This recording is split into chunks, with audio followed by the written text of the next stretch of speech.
9-0, you're undefeated, and obviously so far it's been a perfect season, if you will.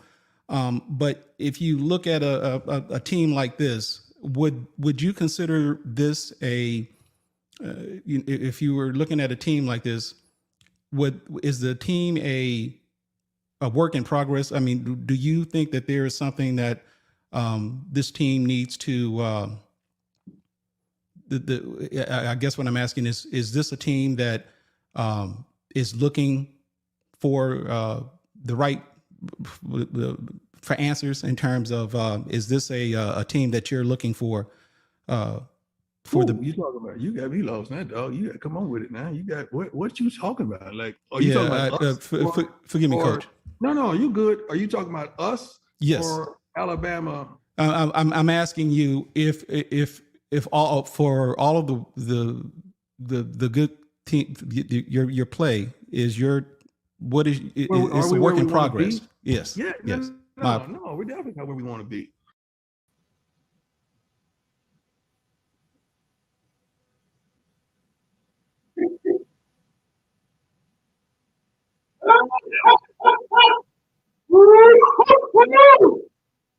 Boy, that dude that gave me one hell of a last day.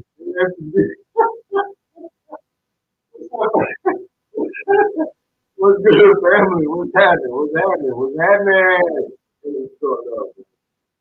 Oh man, I'm about to being started tonight, man. We have to do our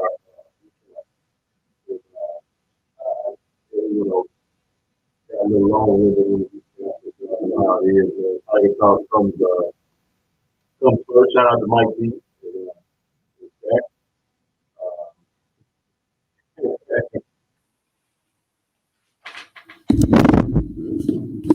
All right, hold on.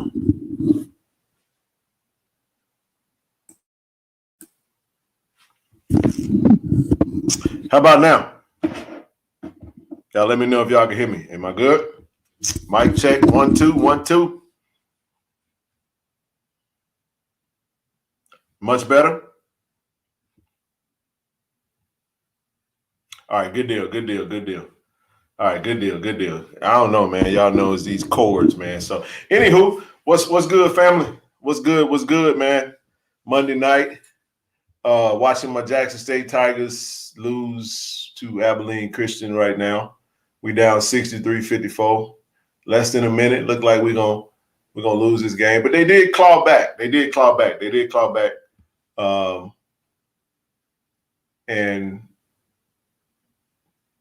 was an uphill battle. But anyway, we're gonna start the season off, take an L. The team looked pretty good. We just gotta make some shots though, man. We gotta make some shots.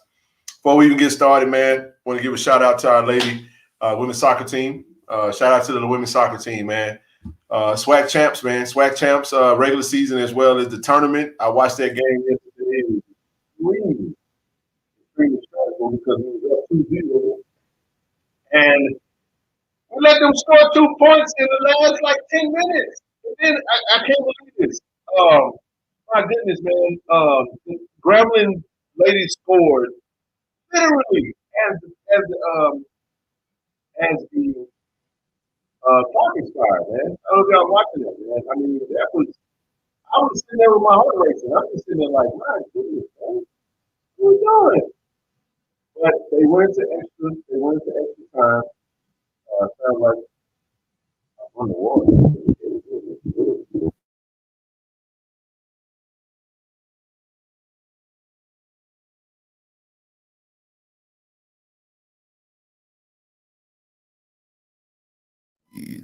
How about now? Y'all let me know how it sound now.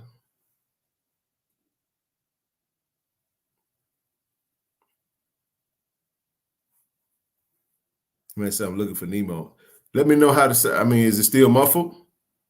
All right, sounds good. So I just disconnected the cords, and probably because I was talking for an hour before this, man, on the show. I don't know. I don't know why it's doing that, but if it do it again, I'm gonna just disconnect this motherfucker and keep moving. But yeah, man, I was watching the game yesterday, and it was a bit nerve-wracking. I thought we had it under control, and then towards the end, man, bro, we gave up two quick goals and went into extras, and they scored, and we got a command of the game. And then we scored when the time ended, so I think we won that game 4-2 in extras. So again, shout out to our SWAC championship winning ladies soccer team. Shout out to Coach Flogaitis. They did the selection show today. They put us against Alabama. You know, they're gonna always stick us with the best team. You know, we always got to play the best that's out there whenever we get ready to go to the tournament. But anyway, it's all good. We had a great showing. 9-0, man. I know we talked about it. I had my initial reaction. I'm gonna give my thoughts on this, and then we'll open the stream up. Zoe not gonna be on tonight. He's handling some business, some personal business, and everything. And he'll be back ready to go strong, man. Probably before the week is out. So just wanted to definitely start off with that, and then we're gonna break down some games, man, and then we'll proceed, man. So, anywho, let me jump in this chat and see where we at, man. They got their rings too. They don't have their rings just yet. It's coming though. And one. Mike still muffled.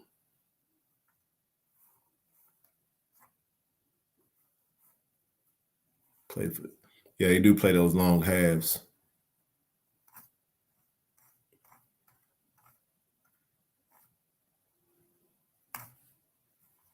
Man said your microphone sounded like that reporter. Nah, that ain't no that wasn't his microphone. That microphone wasn't that wasn't the microphone. Let me tell you something. See, you know what this issue was? That motherfucker had a systems malfunction because he hates so much. Dude be hating so much on Jackson State. He tried to ask a regular question, man, and just like blank, man. Just went completely. It wouldn't come out, bro. It just would not come out. You know what I'm saying? And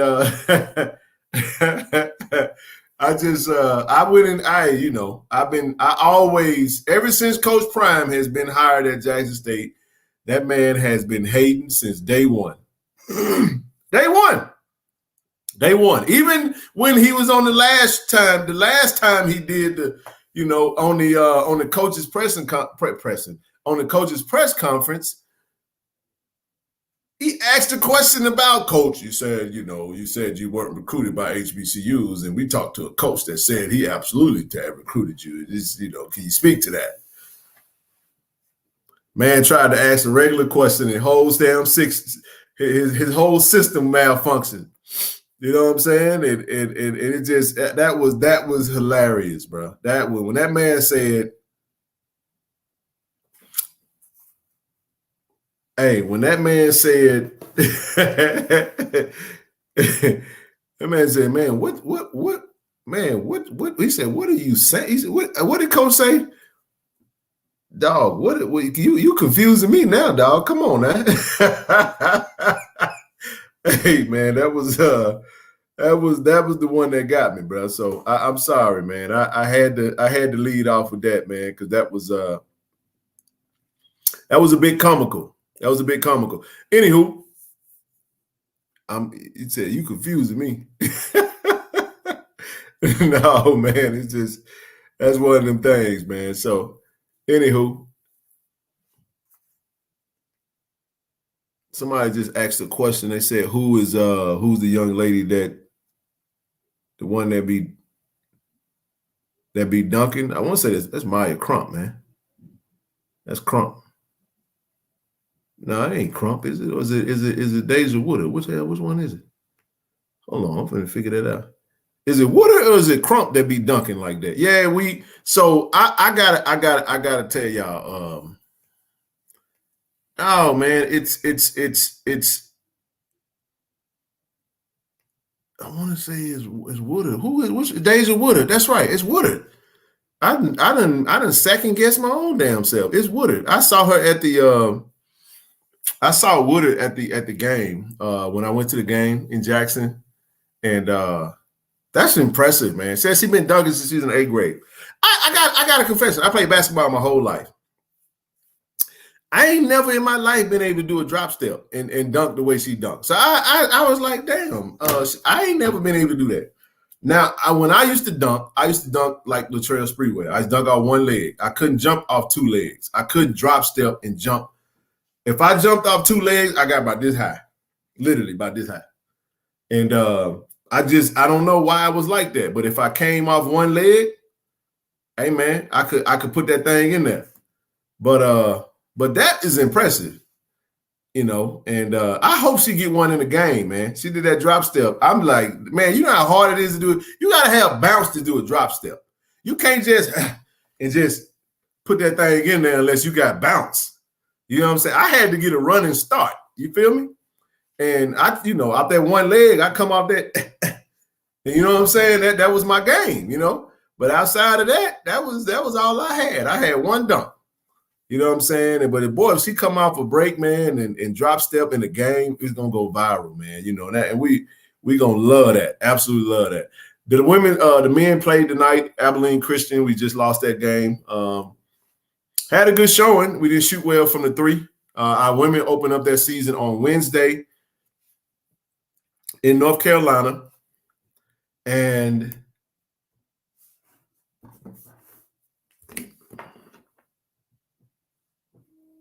my microphone just came out. So I guess I've been talking from the whatchamacallit. Anywho, let me know if y'all can hear me. So speaking of women's basketball, I want to say this because I'm going to need y'all help. Man. Anytime so when we interviewed with Coach Tamika Reed, Zoe and I interviewed with Coach Tamika Reed, we talked to her and made sure if she needed anything, we were going to make sure she got what she needed. She reached out to me on yesterday, and right now I'm getting a full list of everything that's needed, and we're going to make sure she got everything that she needs. I'm going to get into the football stuff, everybody, but I'm just getting these little preliminaries out of the way because one thing we want to do is we want to make sure that we have Miss, I did notice that. And we're not talking about no Alcorn, so y'all can, you let your TV tell you what Alcorn doing versus Ole Miss. I personally don't care, with all due respect. So, but like I was saying, I talked to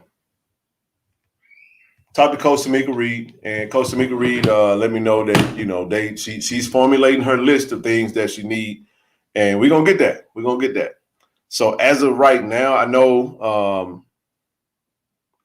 we mentioned. Oh, wait a minute. Actually, this is from her. So, all right, let me say this real quick, man. 2 air fryers, a stand-up freezer, pallet of Gatorade. So we're gonna get that. So, all right, this is what I'm gonna need for y'all to do. And it don't have to be all right now. I'm gonna really come on strong on Wednesday, but feel free if you want to. You can definitely donate to the channel. Everything that I get in this channel, it goes back to Jackson State or it goes back to this channel. I have yet to, use any of the proceeds that I've gotten from this page for anything that I do. I work for that. But this is how I'm able to stand in the gaps. The most valuable thing you have is your time. So if you're able to really give your time to something, and my whole goal is to do that. So got the air fryers purchased. Gonna get that stand-up freezer purchased. Gonna get a pallet of Gatorade purchased. All that's gonna get done. If there's I just need to wait to see if there's anything else that she needs, and then we're gonna go from there. So like I said, air fryers is done. Partner took care of that, and the next thing is gonna be the stand-up freezer that we're gonna get for, and then we're gonna get some Gatorade. So feel free if you want to donate to the channel. Go ahead and donate to the Cash App, and all this will be verified because when all of this get delivered to Coach Tamika Reed, I'm gonna take a picture of it and we're gonna put it on the stream, and we're gonna show you guys where the things that we do. You know what I mean? I'm blessed to have a phenomenal career, but I mean, you know, I feel like it's so much more that we could do, and sometimes you just need a little organization. You just need somebody to get out on the front line of everything and make sure those things transpire and it gets to happening. So y'all go ahead and if you want to donate tonight, go ahead and put that towards that. We're gonna get to Coach Tamika Reed. We're gonna get her some Gatorade. We're gonna get that stand-up freezer with some air fryers. We'll get everything she needs, some water, and we're gonna get it into the AAC, and then we'll have that for them when they return from their trip on hopefully they might be back on Thursday. I know they're gonna head out to North Carolina, play on Wednesday, be back on Thursday, and go from there. So anywho, yeah, I as far as I honestly hadn't even thought about YouTube lately. That, you know, the little whoever it is, the hater that flagged the channel. I mean, I moved on from that. You know, and in about another 20 so days, I'll be able to monetize again from the page, and you guys could donate through the super chat, which is probably convenient for some. But I did put that down there. Like I said, the Cash App, most of you have already donated to Ken Clark 1400. The Venmo, if you got Venmo, Superman -512. 512 is Austin area code. It's an old Venmo I had. My number, for those that have my number, starts with 512, not 601. And then last but not least, you got the PayPal if you want to use PayPal. So again, we'll get that done. Whether you donate or not, it's gonna get done. But if you want to contribute to that, feel free to. Appreciate you guys for coming on the stream. Go ahead and hit that like button. Go ahead and hit that subscribe button. Go ahead and share this bad baby. And now we can get into some football. But before I get into the football and the week recap, let me scroll back up, make sure I ain't miss no comments. Clark Ken. Who the hell is this? K Flowers. Ken Clark. I don't know what was funny. Wyman is needed on the team. If I'm familiar with Chase Adams. Dildred, thank you. Appreciate that. Dildred Karstoffen? What the hell is that? That's just interesting. Kevin Montgomery, thank you. Man, y'all already coming in. And we're going to get this, man. I'm going to tell y'all why I'm saying it this way. You don't ever give your word. If you give your word, make sure you keep your word. I mean, as a man and woman, you only as reliable as the word that you give. If we tell, I think we need to have, and I'm going to say this. We are very, we're eager to give to the football program, and that's great because we need to continue to do that.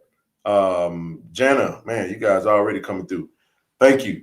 We're eager to give to the football program, but we got our own, one of our very own, Coach Tamika Reed, Devon Wilmington. Thank you. Man, Cash App blowing up now. I'm gonna say thank you and read all this off when we get done. But thank you, Senator Turner. Appreciate it. So listen, but we got one of our very own. We got the best women's basketball coach in all of the nation, in my opinion. I know Dawn Staley's out there. You got some other Vivian Stringer. She done retired. She retired from Temple. Was it Temple or was it Rutgers? But Coach Tamika Reed, and for her to come back and say, "Hey, just wanted to follow up," tells me that there is a need. And let me say this right here. I was talking to someone yesterday. I said like this right here. I don't give a damn how much money she make. If she needs something, the team needs something. That's where we come in at. The alumni fill in the gaps. And we're going to make sure, because what I'm going to do is the Gatorade piece and the water piece, we're going to get enough to where we can split it amongst the men and women's basketball program. And trust me, it's absolutely needed. And we're going to keep this same momentum going. We're going to keep this fervor going. And we're going to keep the momentum. And we're going to continue to do what we do. I don't do it for no clout. I don't do it for no recognition. And I don't do it. I can't do this alone. So I'm just an organizer. Let's say a community organizer. We'll say it that way, like Obama used to be. Say, will I be showing any of the JSU women's game on TV? Yes, I think there are some games that will be on TV. If not, I'll get clarity on the app. I'll get all the specifics on the JSU app and see if we're going to be showing any of those games. But keep in mind, we're actually playing in the women's NIT. The women's basketball team is going to be playing the NIT to start the season off. So there's going to be some nationally televised games. And a lot of those games will be on TV. Our SID Dwayne Lewis and his team does a phenomenal job with Jackson State. Make sure you're following Jackson State Athletics on social media because they do a really good job of posting the link and telling you what time the games are, what channel they're going to be on, so forth and so on. So make sure you're doing that as well and following and keeping up with the social media is great engagement. Make sure you're sharing it. And we got to do our part. When we play at home, everybody that's in the city or that's close enough to the city to get to the game, we got to go to the games. Take your kids, take your nephews, your nieces, your class, your students, whatever. We got to get to the AAC and make sure we show up for the women's basketball team. And I have 2 season tickets, and I've already allocated, my 2 tickets to someone that will take advantage of those reserved seats while I'm not there. And when I'm home, I'm gonna definitely look to make it to those games.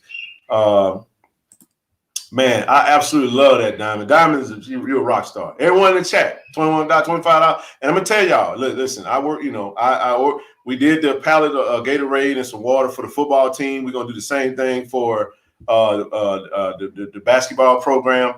And I already know the numbers because we get it from wherever, but it's a collective effort. Once it's paid for, coordinate the whoever I need to go pick that up, we'll pick it up and we'll move it over to where we need to move it to and get it to the AAC. So they'll have that. And however they choose to divvy it up, that's fine. But that'll at least get us started off.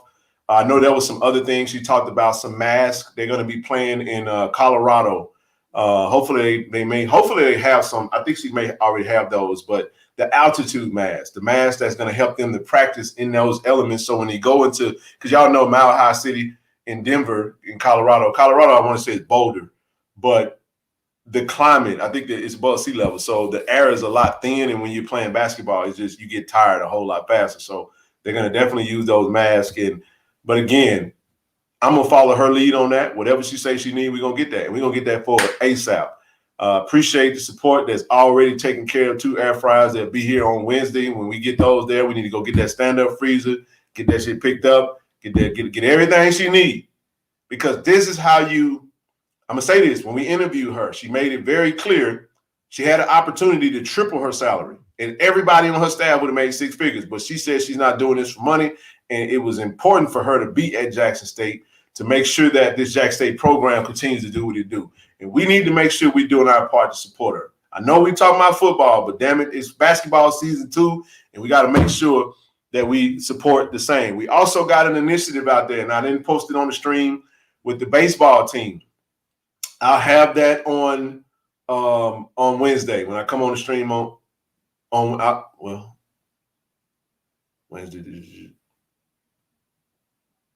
Wednesday, I'll let you know on Wednesday. I'm gonna be traveling, so I'll figure that piece out.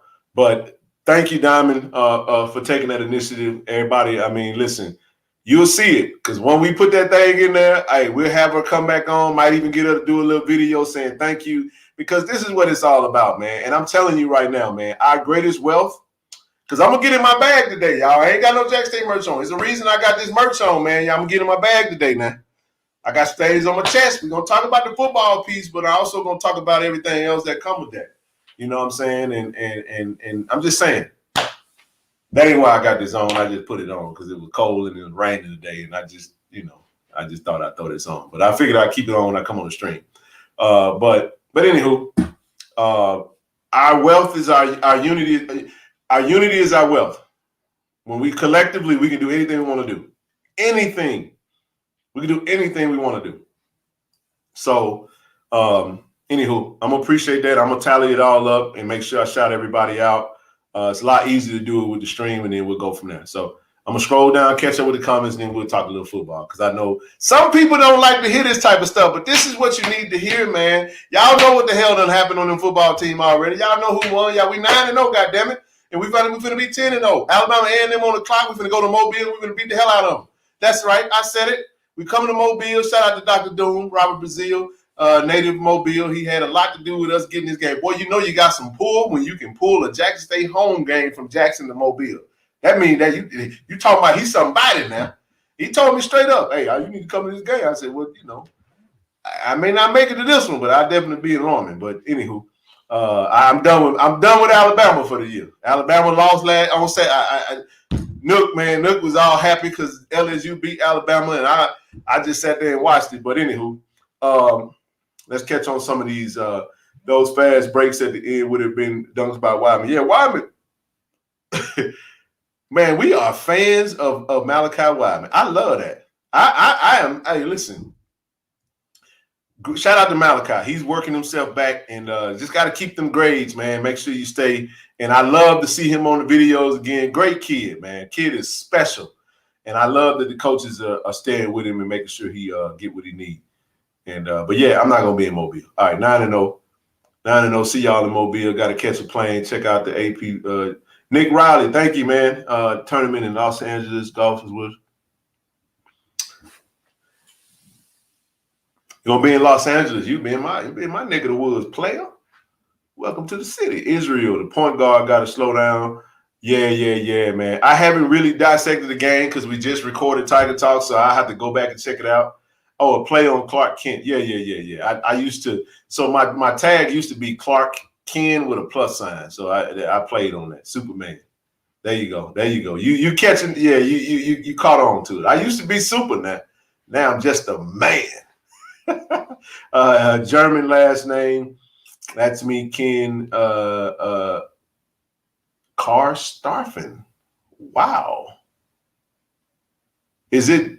Wow. You're right. Okay, it's Karstaffen. That's pretty. That's different. I ain't never heard that. German. So Diamond, you're German? Oh wow. All right. That's what's up. Blue Buzz. What's up, Blue? No, they play Wednesday. First game against North Carolina in Chapel Hill. Yeah, hit that like button. I'm gonna leave this comment up for a minute so y'all can see that. Thank you, Diamond, for taking that initiative. And I promise y'all, man, this ain't no. I'm not a charlatan. Nah, I ain't gonna say charlatan. But I'm not a jackleg trying to garner donations. You'll see. We're going to get them state-of-the-art everything. You feel me? And I think that's important, man. I'm here for it, Kenny. No matter if it's a swing. Man, let me tell y'all something. I love Jackson State just like you love. When I say it's D I love, it's absolutely D I love. And this is what it's all about. This is the cool part about having a platform. You guys are tuned in. Hell, it's 200 people on this stream. Make sure you hit the like button, hit subscribe button if you're not subscribed already to the channel. But y'all could be doing something else, man. Y'all don't have to tune in to me. You know what I mean? But I appreciate it. So if I got your attention, I'm definitely going to try to garner your attention and push you into the direction and to make sure we got what we need, because we all we got. We all we got, man. We got momentum right now. And if we want to continue to see this momentum going, we got to make sure that we write our own stories and we get that good energy out there and make sure that we're taking care of our own. Ain't nobody else going to do it. If you don't love it, it ain't going to get done. And this is, I'm telling you right now, one thing that I think we all could appreciate is feeling appreciated. And I'm telling you right now, this gesture that we are doing, we will do as a collective for our coach is going to mean, it means the world to her. It means the world to her.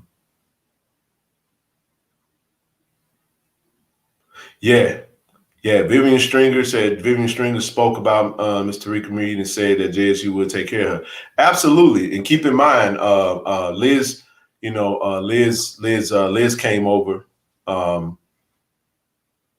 Man, what the hell is Liz's last name? My memory is bad today, man.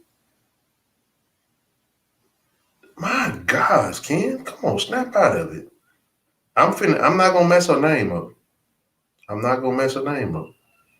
I cannot believe that I literally done let my Liz going. Please don't come after me for that. I just need to make sure. 1 second.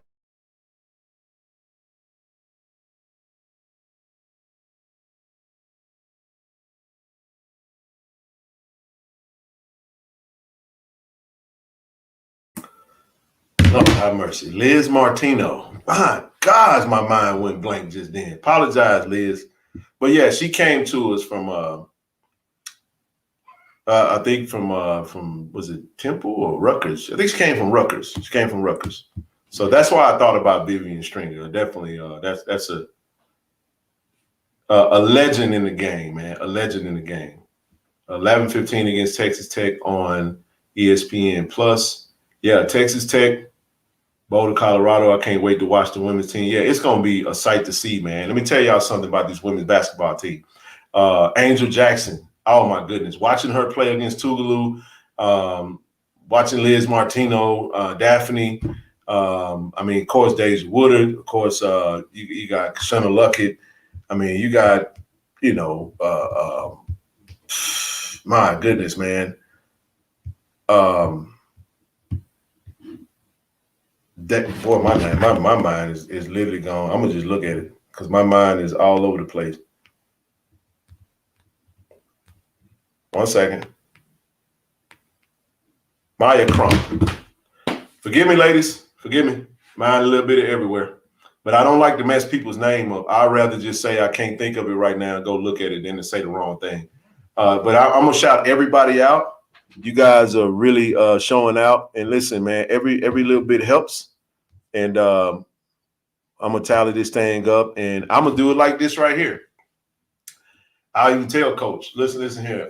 Whatever's left over, let me know what you need. We can allocate that towards whatever, and we're going to make sure they got what they need, man. The man that then turned, damn, man, then turned into Deacon Ken. Boy, y'all just be saying shit on this stream, boy. Y'all just be saying stuff, man. Study. Yep. I'm getting caught up on the comments, y'all. Give me just a second. Sometimes high school, college transition is tough shot. That's true. Yeah. So ain't a good game. Let the legit. I don't even know what you mean by that. Martino, there you go. I wasn't looking at the chat. I'm seeing it now, but I definitely I got it. Yeah, got your diamond challenge accepted. I really see a Sweet 16. I do too. I think we're gonna go deep. I even think that we're gonna knock off multiple big time programs this year. But trust me, y'all. Wednesday, I'm gonna spend a lot of time on. Might come on early because, like I said, I do have to travel. So what I probably will do is I'll come on and we're going to definitely spend a lot of time talking about women's basketball. So I'm going to segue from there. I'm going to pause. Like I said, I'm going to keep this up. For those that are new to the stream, Diamond suggested that everyone donate $25 to the page, trying to put together a list of items for the women's basketball program. And if you don't, I know y'all trust your boy. I know y'all know that it's all love, but just to say the least, and I don't really have to do this, but I'm gonna do it anyway. I don't know if y'all can see that. There you go. You see her name, Tamika Reed. There you go, Tamika Reed. Long conversation with Coach Reed, and I think she called me today because I hit her up on it and I was like, Coach, here's my number. Call me. I need to make sure you got the whole list, make sure you got everything you need. So as she's getting that together, we'll get that knocked out. Can't wait to, get it all in there, take some pics, and then come back to the people and say, man, thank you. This is from the alumni base, man, and compliments to you guys. And I'll show you guys what we got for, and we'll go from there. Anything that's left over, I'll pick up the slack on that because it's going to get done, and it's going to get done this week. So thank you guys. And this stream will be up when I get done. So anybody that's late to the stream that watches it, if you're watching the stream and it's not live, if you just so happen to catch it later, feel free to donate to the Cash App, Ken Clark, money sign Ken Clark 1400, Venmo, Superman /512, PayPal.me/Ken Clark 1400. So, all right, let's jump into the football, man.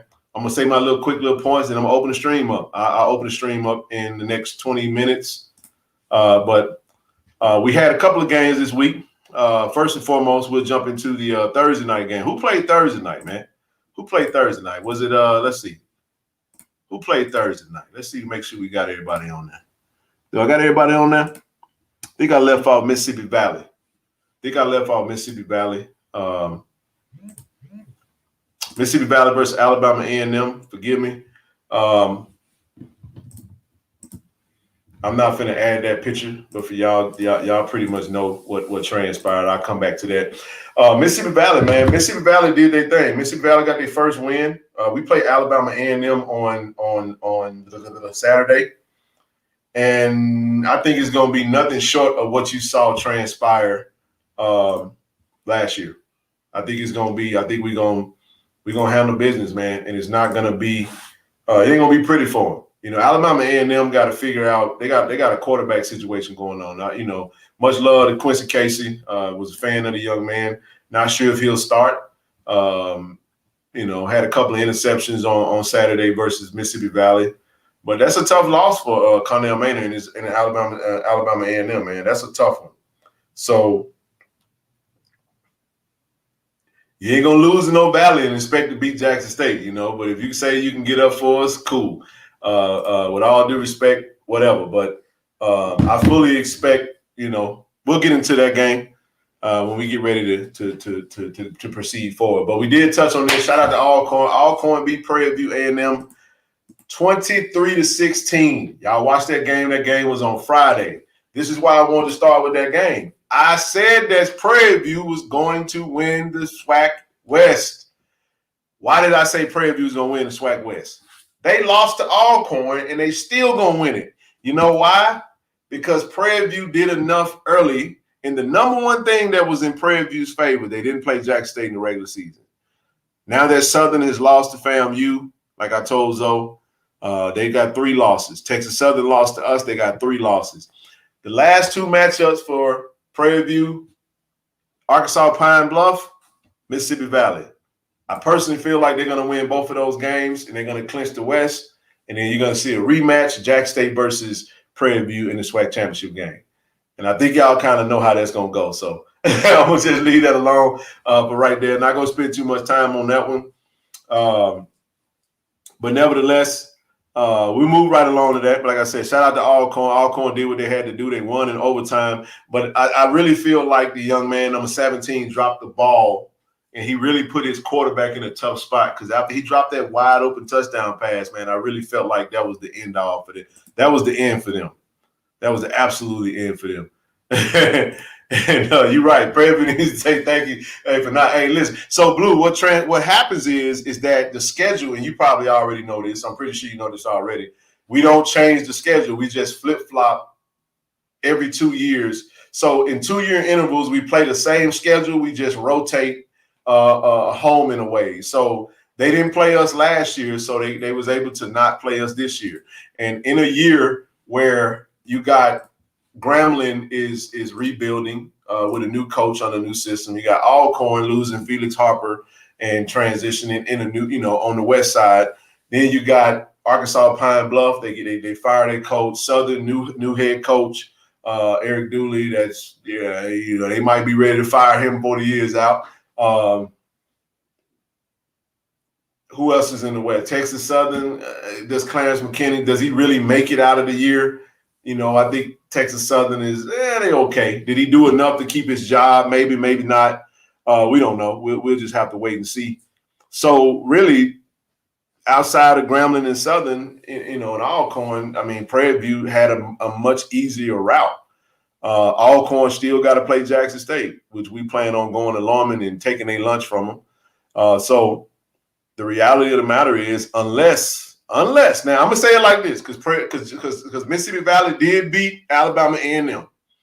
I'm telling you right now, Mississippi Valley is not gonna lay down versus Prairie View. Now, I know Prairie View is not a good passing team; they strictly with the run. But let's just say this: if Prairie View mess around and lose the Valley, because I think they did that last year. Now, I think because remember they went in reverse into the SWAC championship. Boy, if they mess around and lose another game, if they lose one of them 2 games and let Southern get back in there, that's going to be the ultimate clusterfuck. Like, that's going to be the ultimate. So I don't see that. Yeah, they do play at Valley. That's going to be a tough one, man. I'm not saying that that it's going to be a cakewalk. I'm just saying that I believe that Prairie View is going to do enough to win that game. It may not be pretty, but I think they do enough. Looking at that team and looking at the defense, I think they do enough to stop Mississippi Valley. But Mississippi Valley played well against Alabama A&M, man. They played well, so I got to doff my hat out to them. That game was on Thursday night. They won 30-20. I'm not going, like I said, I'm not going to try to add that because it was on there and it didn't go through. But definitely appreciate that. Appreciate, you know, I was looking at the Cash App. So appreciate y'all for continuing to donate, man. Keep donating if you choose to. Find it in your heart to we're gonna like I said, we're gonna get what the women's basketball team need. All right, enough for Alcorn and Prairie View. We'll start here. Let's start here, man, on Saturday. We'll go here. Alabama State. I told Zoe, I tried to tell Zoe, shout out to Alabama State. Listen, man, I know we say, who is SWAC? Who is SWAC, right? He ain't SWAC. Who is SWAC? Swarm is one. Alabama State, man, is – I'm going to say this. Alabama State is the third best team in the conference, y'all. I'm just trying to tell y'all. Alabama State the third best team in the conference. I think they're sitting at 6-3 right now. I mean, hey, nobody really knew if that Alabama State was going to be this way. Most of us had Alabama State finishing last I'll say I had them finishing last in the SWAC East. And they proved me to be wrong, man. Alabama State, really good game by D. Davis, man. 12 for 15, 171, one touchdown. Even rushed for a touchdown, I think. It had a 15-yard run.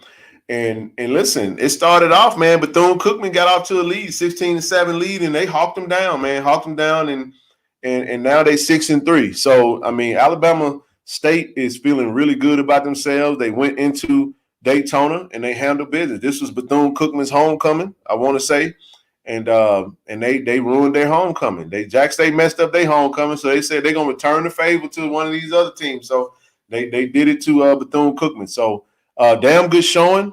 I mean, Alabama State. They listen. They won the SWAC MEAC Challenge. Hell of a year for them, man. They 6-3, so they solidified a winning season. First. Look, this is Eddie Robinson Jr. You can say what you want to say about him. I mean, to come in his first year, get 6 wins, and he still got a chance to finish the season. These are the last 2 games. They play FAMU in Alabama State. I think FAMU wins that game because FAMU is really trying to make a Hail Mary effort to get into the FCS playoffs again this year. They won 7 straight games. After losing their first 2 games of the season to Jackson State and UNC. Will that happen? We don't know, but they definitely going to shoot for it. So I feel like FAMU will win that game, and then I feel like Alabama State will finish the season and win against Arkansas Pine Bluff. So, I mean, if they finish 7-4, I mean, kudos to them. But here's a better question. Bethune-Cookman. Does Bethune-Cookman keeps Terry Sims at head coach? I know they've been through a lot because you got to think about it. Bethune-Cookman has been through a whole lot, man. They was displaced most of the season for the hurricane. Does Reggie Theus decide to move on from Coach Terry Sims? He's been in place for quite a while. Bethune-Cookman is 2-7.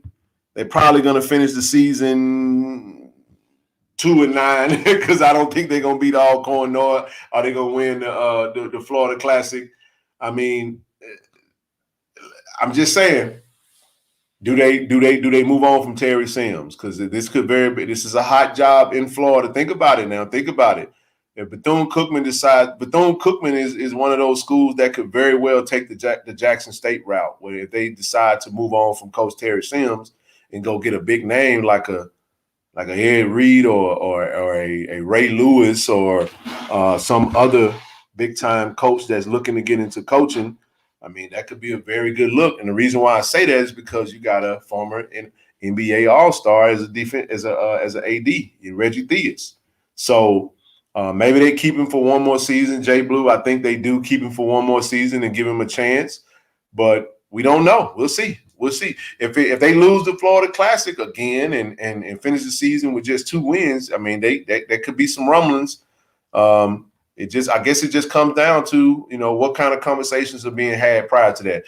But like I said, hell of a showing for Alabama State and Bethune-Cookman versus Bethune-Cookman, 37-22. They handled their business and they did what they had to do.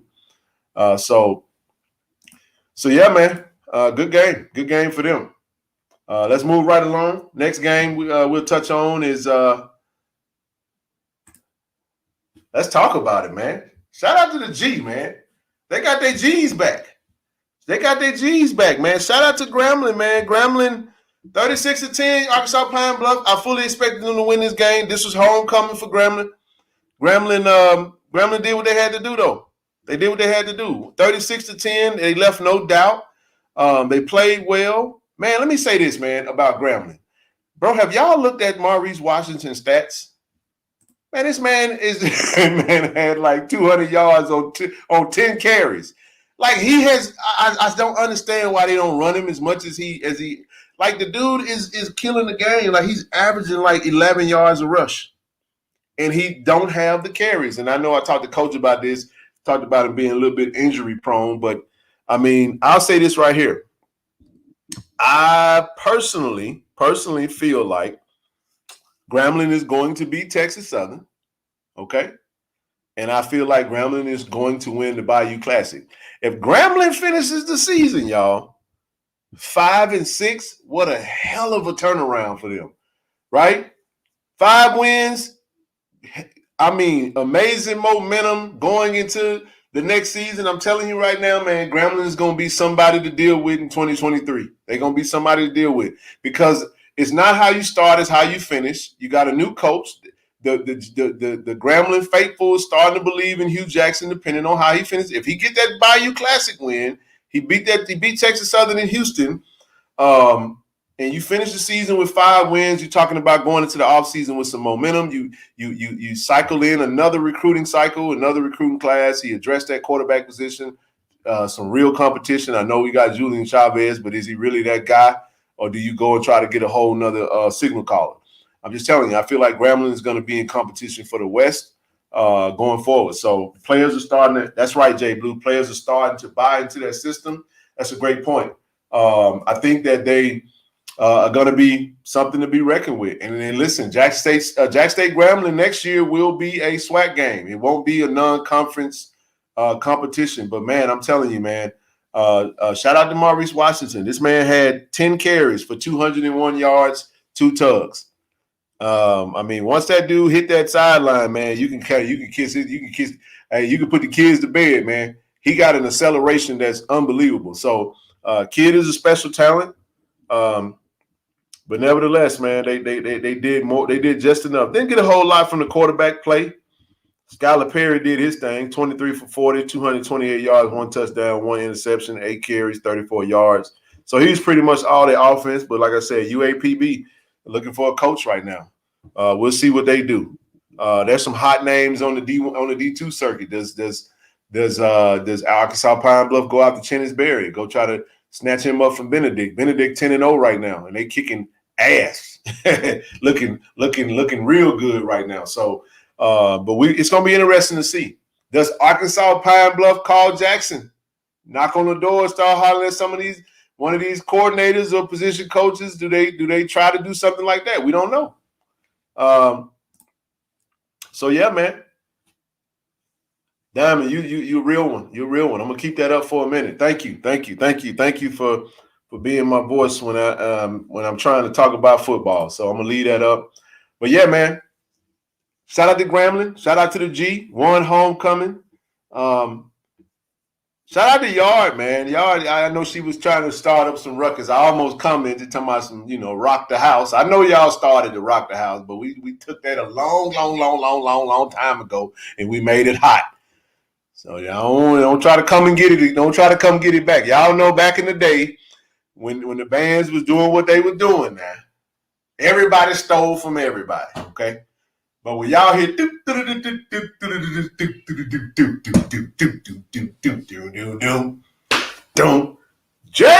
everybody know what time it is. Y'all know what it is. I don't want to. I just leave it at that. All right, let's move right along, man, because I'm gonna get ready to open the stream up. Next game up. Let's see. Let's talk about it. I tried to done told y'all, man. I tried to tell Zoe. I know my brother ain't on here tonight to really speak for himself. That you damn right. Shout out to Dow Taylor, the GOAT. The GOAT. Dow Taylor, for those that don't know, the greatest band director, one of the greatest band directors to come through Jackson. He was one of the implementers of what you see now, the style that you see, the excellence that you see, the amazing musicianship that you see with the Sonic Boom of the South. Dr. Dow Taylor had his hands in that. Of course, with, Dr. Liddell, and the list goes on and on and on, the history within the band. So shout out to him. Southern, FAMU. First of all, Southern uniform was trash on Saturday. It looked like a highlighter. It was disgusting. I got to say that. I don't say good things about Southern, but the uniforms looked like trash and your team played like trash. They went to FAMU, to Tallahassee, and they got beat up. I don't think they had a chance from the time they got off the bus. They didn't bring the jukebox with them, and it was what it was. So I feel like that game and that loss led to them. Their season is pretty much done, in my opinion. Let's see who they got left for the rest of the season. Southern plays where we at? All right, let me take a look at it real quick. Southern has Mississippi Valley. In Baton Rouge. I mean, hey, it might be a tough one. Mississippi Valley can, they can. Hey, that'll be a statement win. I do expect them to win that game. They'll get the 6 wins, but they'll lose the Bayou Classic, in my opinion. But nevertheless, FAMU did what they needed to do. Shout out to Xavier Smith, man. Let me take this off for a sec real quick.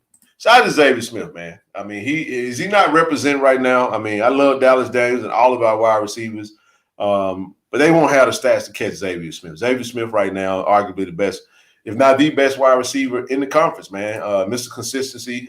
He has a really good rapport, and I wouldn't say rapport, but a really good chemistry with Jeremy Musa right now. That's a really good combo. And he showed up, 6 catches, 100 yards, 1 touchdown. Jeremy Musa, another solid game, 17 for 34, 224 yards, 3 touchdowns. The running game at FAMU right now is a bit disappointing, but they do what they have to do to win. Southern, very dismal performance. Bishawn McCray. Seems like Dooley decided to go out on the island and die with him. 8 for 20, 88 yards, 1 INT, 16 carries, 125 for a touchdown. I just don't think that style of play that Southern plays is indicative of a high level a championship caliber football. It's easy to stop, and it just doesn't. They don't score enough points because versus good teams. They don't score enough points versus good teams. So let's do it like this. If you don't believe me, the 3 teams that Southern has really been challenged and the games that they've lost, they are averaging a total of 5 points. They got shut out by Texas Southern. They got shut out by Jackson State, and they put up 16 points against FAMU. So that's an average of 5 points, Lee Tibbs, thank you so much. Thank you so much, Lee Tibbs, for the donation. Definitely going to put that towards everything that we need. I won't physically be there to get it done, but I got some boots on the ground. I'm going to pay for everything and then have them pick it up and deliver it over there. So it will get done, and it'll go from there. But anyway, moving right along, 30-16, FAMU did what they needed to do. Listen, folks. I know I was going back and forth on Twitter today. I still feel like FAMU. I'm gonna give you FAMU's case for the FCS, and maybe Blue, you might disagree with me on this, because it just may be they may be outed because of the competition in FCS right now. But if FAMU dominates Alabama State, listen now, Alabama State, 3rd best team in the SWAC. 6-3, they go do what they need to do. I don't think they're gonna score a lot of points. It's just hard to score a lot of points against Alabama State because they got a really good defense. Shout out to Bubba, Colton Evans. He's a good linebacker, man, and that they play good defense. 8 straight wins, 8-2, and then let's say they dominate Bethune-Cookman in the Florida Classic. They finish 9-2. That's 9 straight wins. Now, mind you, their only 2 losses is to North Carolina, who is now currently 8-1, and they have a Heisman candidate quarterback in Drake May, who's killing it this year. And then they lost to Jackson State. Now the loss to Jackson State was ugly, 58-3. It was an ugly loss, but you can make the case that they were dealing with a lot. They didn't play with a full bag first game of the season. They still was competitive against UNC, whose defense is somewhat a bit suspect, but still it doesn't matter. Still, even with that, they still 8-1 and they playing in the ACC. So, nevertheless, the point I'm making is this: if they finish with a 9-0 record, you said, so what if FAMU struggles without? If they do struggle with them, then because it's going to come down to it's subjective. It's going to come down to those that are going to be looking to add a team from it. Do they get an at-large bid? We don't know. I'm just saying, if I'm FAMU and I'm trying to get into the FCS playoffs, you need to go dominate Alabama State, and you need to dominate Bethune-Cookman, and you got to. It's style points time now. So if you finish 9-2, and they say, well, shit, they only lost to Jack State, and Jack State 11-0. Jack State top 5 and an FBS school. And they was dealing with some bull junk. Once they got they ducks in a row, they went on a run. And then when you need people to start saying, well, maybe if they play Jackson State toward the end of the season, maybe it's a different outcome. You might get a little bit of that. You know what I'm saying? So I don't know if they'll get in the playoffs this year, but shout out to them. They handled business against Southern. They 7-2. They did what I thought they would do. You know, we just, Southern, send their ass home after they lose the Bayou Classic. That's what I really wanted. But anywho, moving right along, last but not least, this is what y'all came to see. Let's talk about it, man. 41-14, the best team in hey, listen, we the best FCS team in the country right now. I don't care who don't like it. I know Sac State good. I know Weber State good. I know these teams are good. I know you got North Dakota State, South Dakota State, Montana. I don't care nothing about them people. Jackson State, the hottest thing. Listen, Jackson State is so hot. Jackson State is so hot that Texas Southern has 6,000 fans for homecoming and 22,000 versus Jackson State. Yes, that's what I'm saying, man. I'm just telling you, we the hottest thing going now. So Coach said something. I know we were joking with Ken Rashad on the Blue, was you on the coach's press conference today? I know if you were laughing.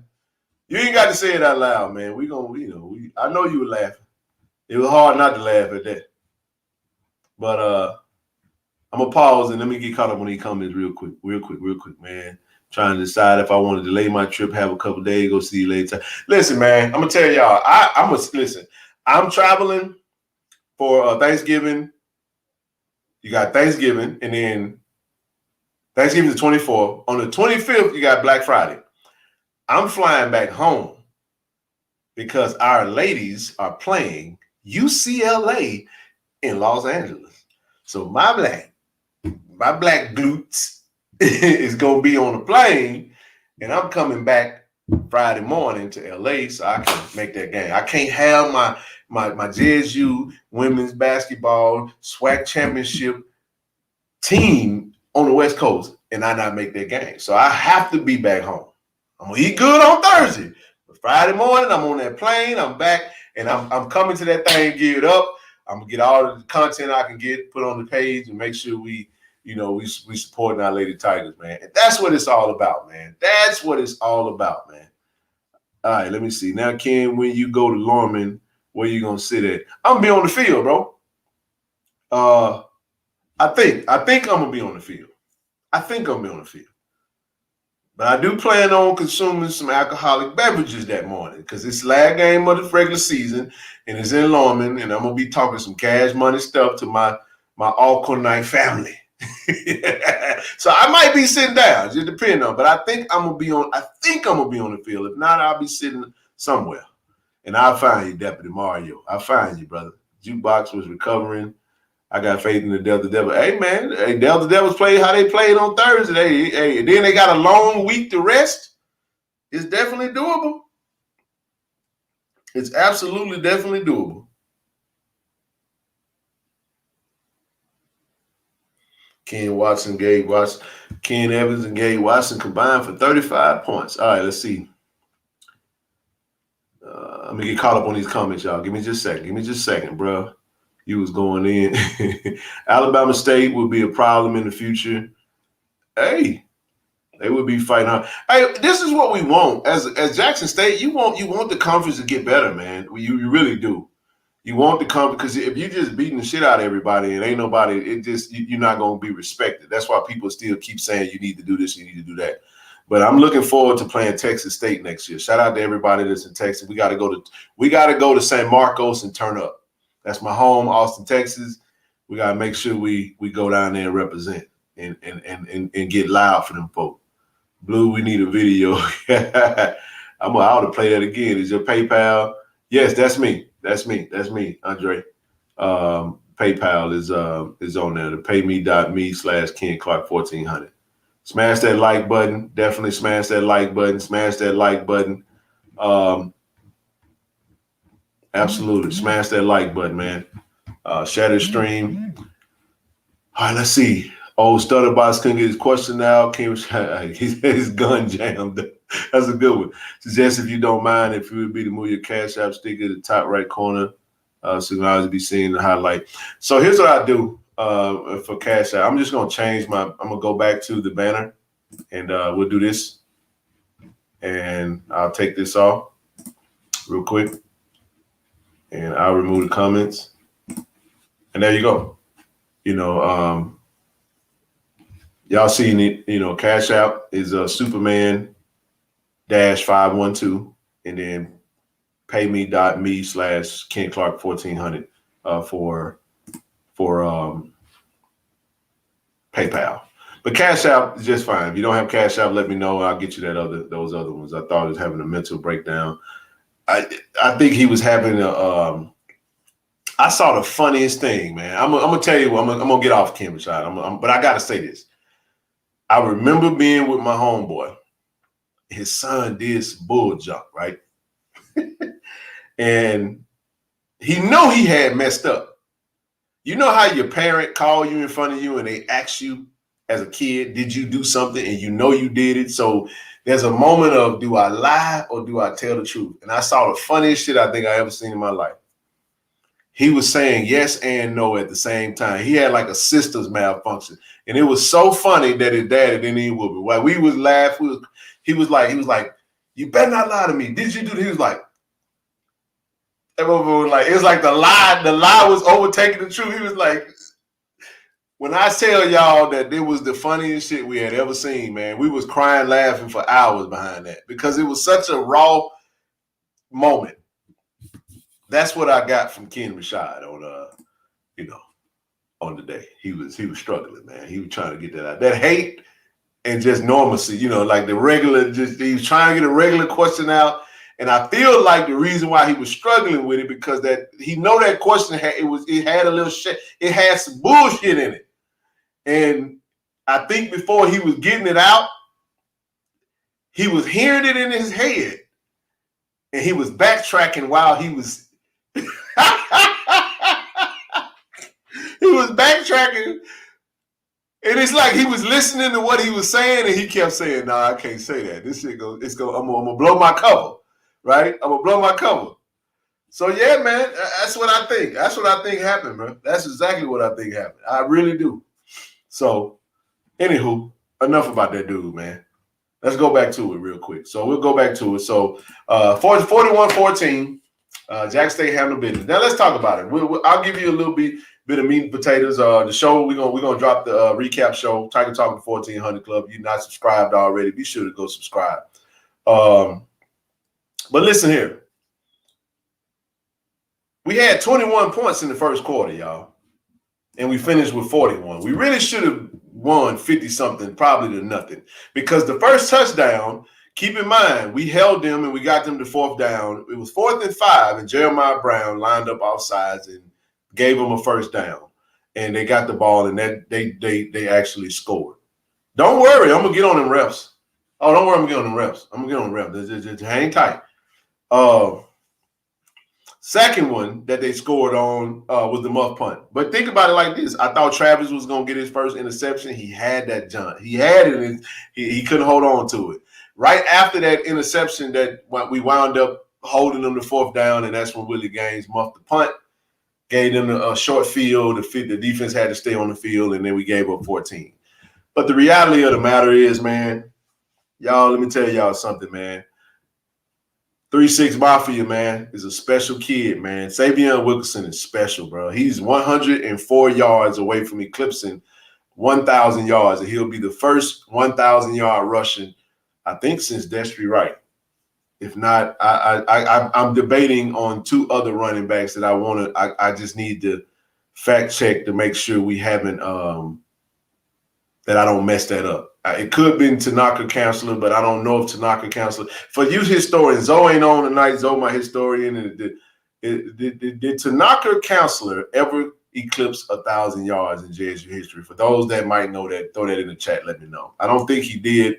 I want to say the last 1,000-yard rusher was Destry D-Train Wright. I want to say it was D-Train. I could be wrong though, but if I'm wrong, I'll stand corrected.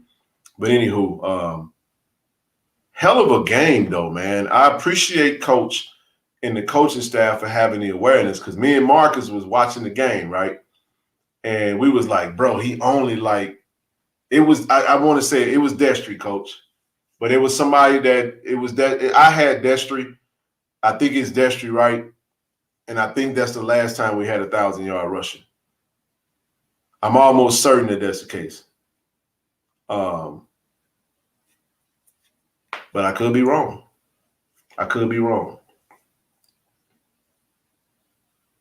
And it's Tanaka Counselor, man, that really kept, you know what I'm saying? Yeah, Eric Hall was the closest. That's right.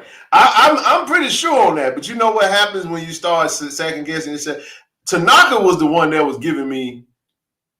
That's right. There you go, bro. There you go. See, it was Tanaka was the one that was giving me the question mark. I'm like, I had a big debate about Tanaka. For those that don't know, Tanaka Counselor, small back, very similar to Tito's in size, but he was a lot more physical than Tito. He was just a small cat, but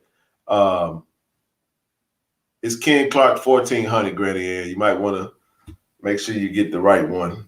You don't want to send it to. There's a lot of Ken Clarks out there. That might not be me, but mine is Ken Clark 1400. Or it could say Ken. Let me just check. I'll log in just to make sure. I don't want that to go to the wrong person, so I'll let you know now. If you was nice and kind enough to go and do that, let me make sure I check. Give me just a second, everybody. While I'm looking for this real quick, let me do something real quick. I know you're undefeated, and obviously so far it's been a perfect season, if you will. But if you look at a team like this, would you consider this if you were looking at a team like this, is the team a work in progress? I mean, do you think that there is something that this team needs to?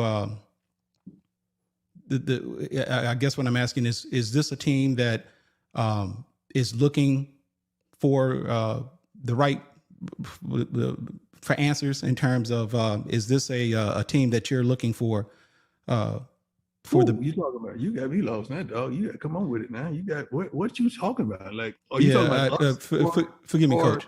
No, you good. Are you talking about us? Yes. Or Alabama?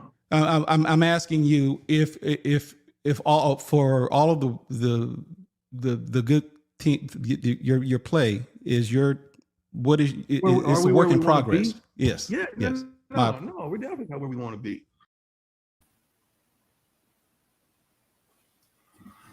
Bro, that is hilarious, man. Andre Robinson and Ursula Whalum. I did receive the donations via PayPal. So, as well as Ian Jones. And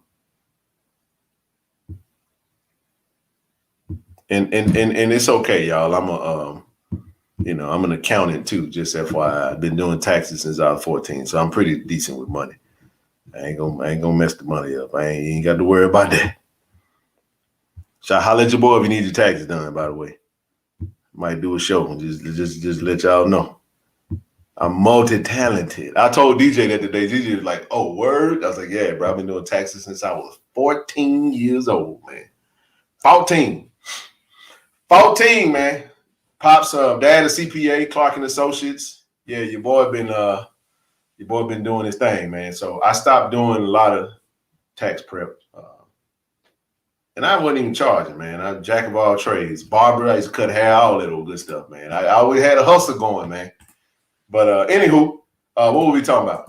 Yeah. So D-Train was the last. That's who I had. Destry Wright. Shout out to my historians out there. Missing my brother, man. I know he's definitely doing some.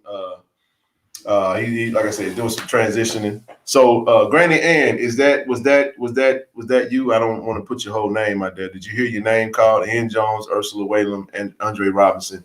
Those were the 3 PayPal donations that I got. So thank you.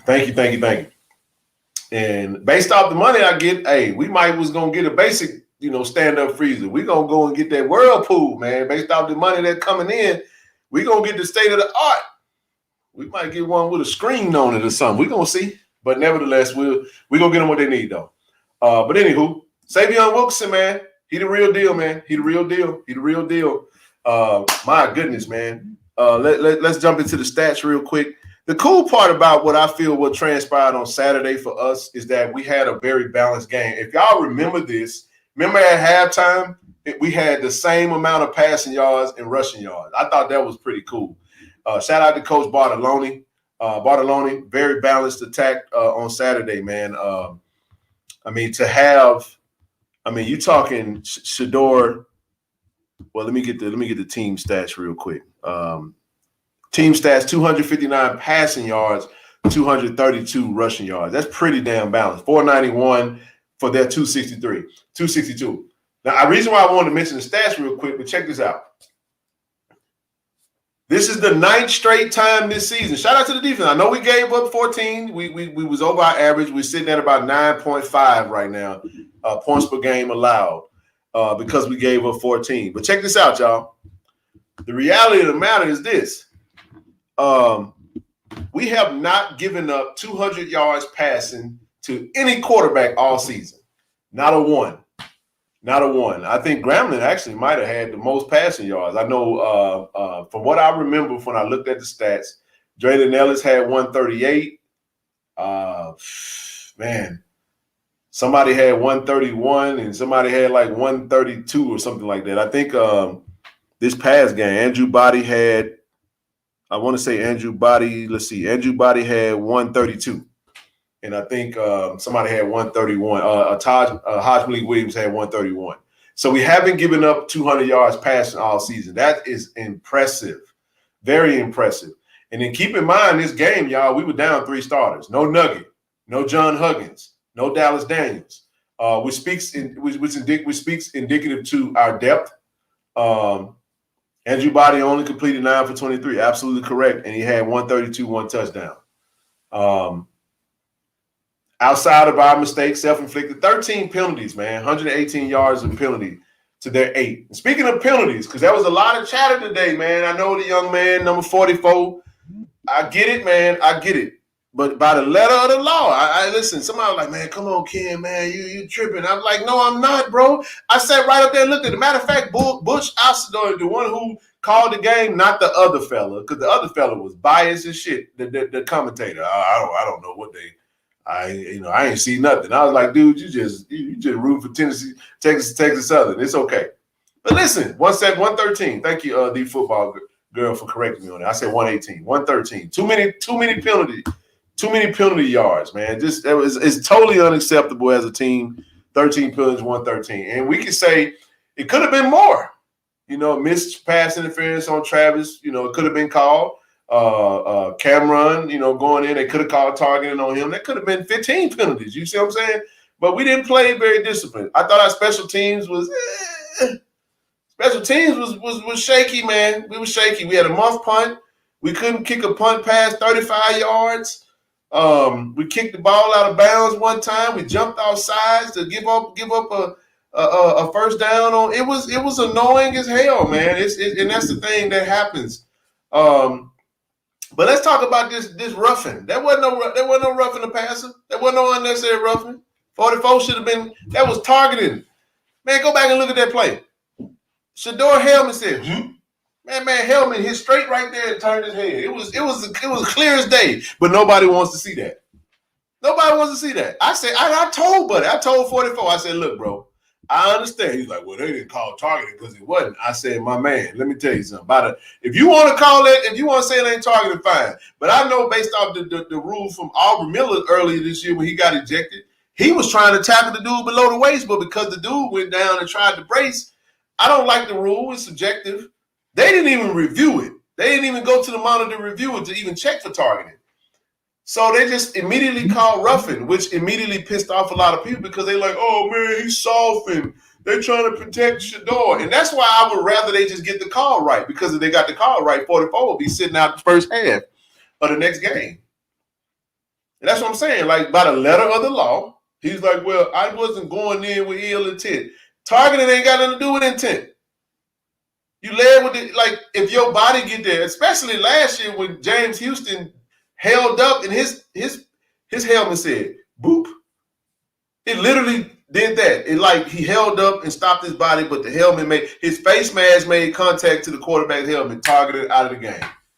I'm just saying, man, it was clear as day. Now, I'm glad they didn't call it because I don't like the fact that targeting is an automatic ejection. I hate the rule. I hate targeting. But if we're talking about the rule, they really should have called targeting. Now, this is what I'm pissed off about. I don't like the late hit out of bounds, man, where the dude, Shador, stepped out of bounds and the dude comes and pushes him. The only reason they didn't call it is because he didn't fall. But he absolutely pushed him into the other dude. It's like, bruh, man, the man was 2 yards out of bounds and you allow him to push him into his defender. That was the first one. The second one, number 95, that was some bullshit. Now, Shador, you could argue that he shouldn't have been in the game. You know, it's 41-14. They sack him, he go down, and then he like leaning all on and ripped the helmet off literally in front of the damn referee. Nothing. I'm like, are you freaking kidding me? 41-14 in the fourth quarter, I'm offensive lineman. I'm finna get kicked out of the game because I'm going to grab his face mask and slap him on the ground. I would have done that. But I guess I come from a different era. So if you done that to my quarterback, I'm going to get in your shit, man. I'm sorry. I'm not going to be a teammate and not going to do that. Missed the face mask. Absolutely. Face mask turn. You know what I'm saying? His whole face turn. Missed that. But sometimes face masks can be missed because of the angle or where you at. That I understand that. But I'll give you another one. The offensive, the offensive defensive lineman, whatever the one, the man threw a punch right in front of the referee. Referee go to him like, come on, man, you can't be doing that.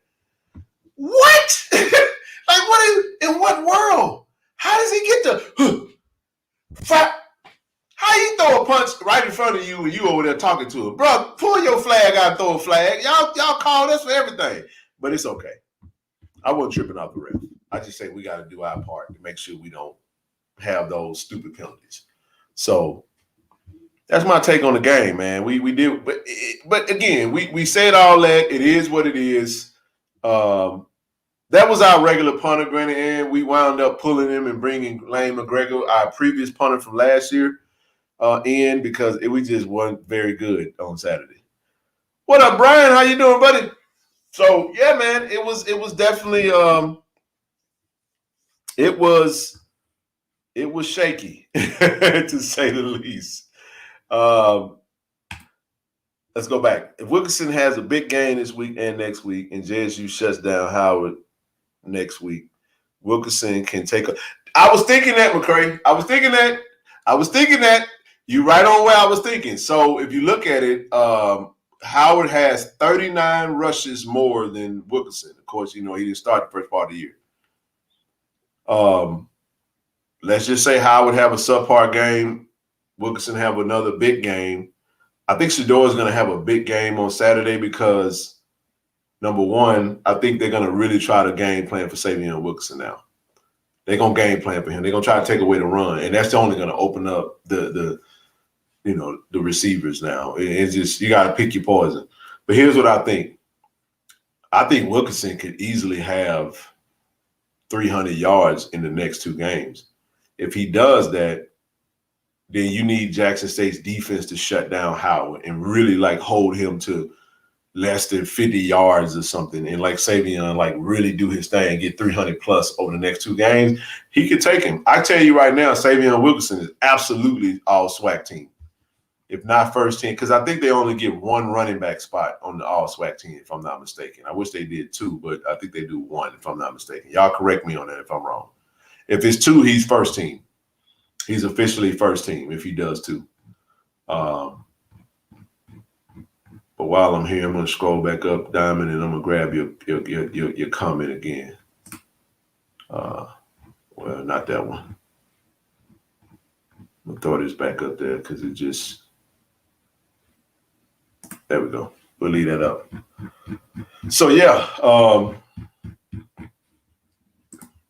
that was my take on the game. I mean, I think that I'll share a little bit of what we was talking about from the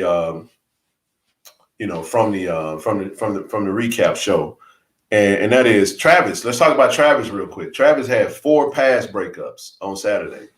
I mean, I saw a comment today. It was like, man, Travis is already, I want to say he's already very close to having I absolutely would have Howard and Wilkerson and their top. Yeah, definitely first team. All SWAC easily. It wouldn't even I mean, the young man out of UAPB, but I think his numbers kind of like really fizzled off. Because their team is just not very good. But you're talking possibly finishing 11-0, and that's what it's going to be. Is it subjective? I think if they go strictly off stats, then if Howard has the most rushes, how does that work though?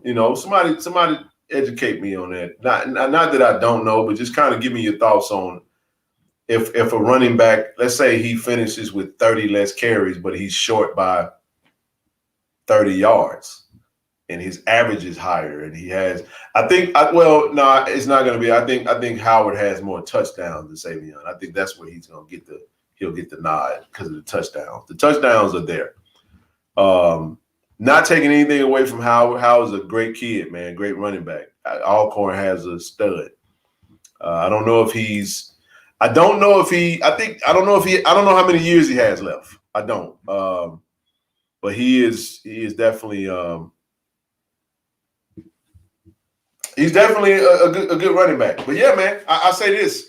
But back to Travis, man. How about Travis with the Matrix move? That shit was beautiful, man. That get out the way. That was the dude got that irky jerk in it, man. And I'm telling you, he's this close. He's ramping up, and I think we're gonna eventually over the next 4 games. We're gonna play the next 4 games. Yes, I said that. And yeah, man. Barring no injuries and whatnot, I think Travis is gonna go out there and do his thing, man. But he gonna score a touchdown and definitely gonna get 2 INTs over the next 4 games. I think he got 2 INTs. But what if he just so happened to just have an amazing SWAC championship and amazing Celebration Bowl? Because that's really where we want him to shine at. In the Celebration Bowl, Travis mess around and get 1 or 2 interceptions and a touchdown. Hey, man, listen. That's what you want to see because the kid is a superstar, man. He's a star, man. He has star power. And he's such a humble kid. He's very approachable, and you love that, man. You absolutely love that. So, that's the biggest thing. But again, I think Shador is going to fall a little shy of the stats that we thought from a number standpoint because a lot of drops, man. A lot of drops on the year. I think if you take away some of those drops, man, Shador is easily over 3,000 and 30-plus touchdowns already. But some of the other FCS quarterbacks are running away with it, when it comes to stats. Lindsey Scott, young man out of Fordham, they done ran off, man. So that's one of the things about, a lot of the defenses have changed up how they defend us. They rather give up the run than let Shador do what he do. But I expect him to have 2 big games over the next two now. I expect him to be big time. I do. I really do. I think he's going to have a monster game against Alabama A&M. He did last year. 5 touchdowns. Shout out to Tyler. Where my boy Tyler? There you go. Tyler on here. Tyler definitely called it. He said 5 tugs, 2 tugs for Savion. We'll see what they do. Yeah, number 1 had a big time drop. Cam Buckley hit it right in the hand. Hey man, we ain't gonna be too harsh. We're gonna move on. I was disappointed when it happened. because I just want. I like this. This was talked about in the press in the press of the day. Coach Prime stated that he had they have scouts that do they scout them also, and he showed how with just the drops alone, if you take away some of the drops, Shedeur is throwing like 82%. 80 anywhere from 82 to somebody put 88%. I mean, he's in the 80s from a percentage standpoint. And you're talking about 3,500 yards, maybe. Maybe not 3,500, maybe 32, 33, because 35 might be that's a lot from a drop standpoint. But hey, listen, some of those drops, it very well could be 3,500 because that drop from J.D. Martin in the first game of the season was like a 30 to 40 yard touchdown.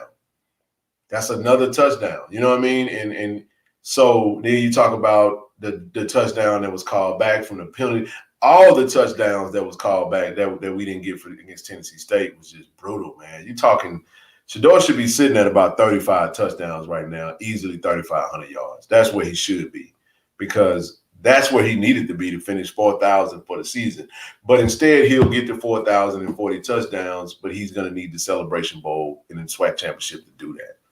I do expect him to have a big time game. I don't give a damn who we play in the Celebration Bowl. I think it's going to be North Carolina Central. I know we wanted to talk about.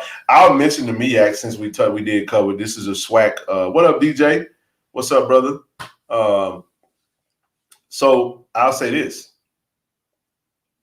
North Carolina Central handled their business. They beat up. They won. They homecoming versus Howard.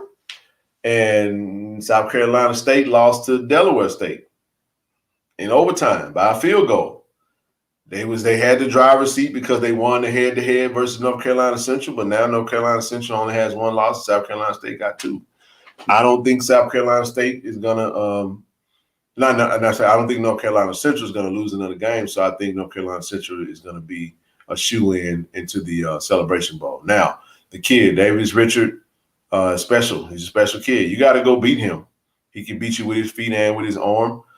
We get to the Celebration Bowl. That's going to be the biggest. That's going to be what's talked about. They're going to say arguably the two best HBCU quarterbacks. There's going to be a lot of people rooting for the North Carolina Central Eagles to do what South Carolina State done. But I got news for y'all. I don't give a damn who get out of the MEAC.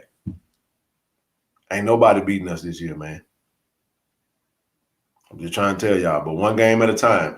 I think it's so dope that we got a chance to be 10-0. We never been 9-0 before. Now we get to go be 10-0.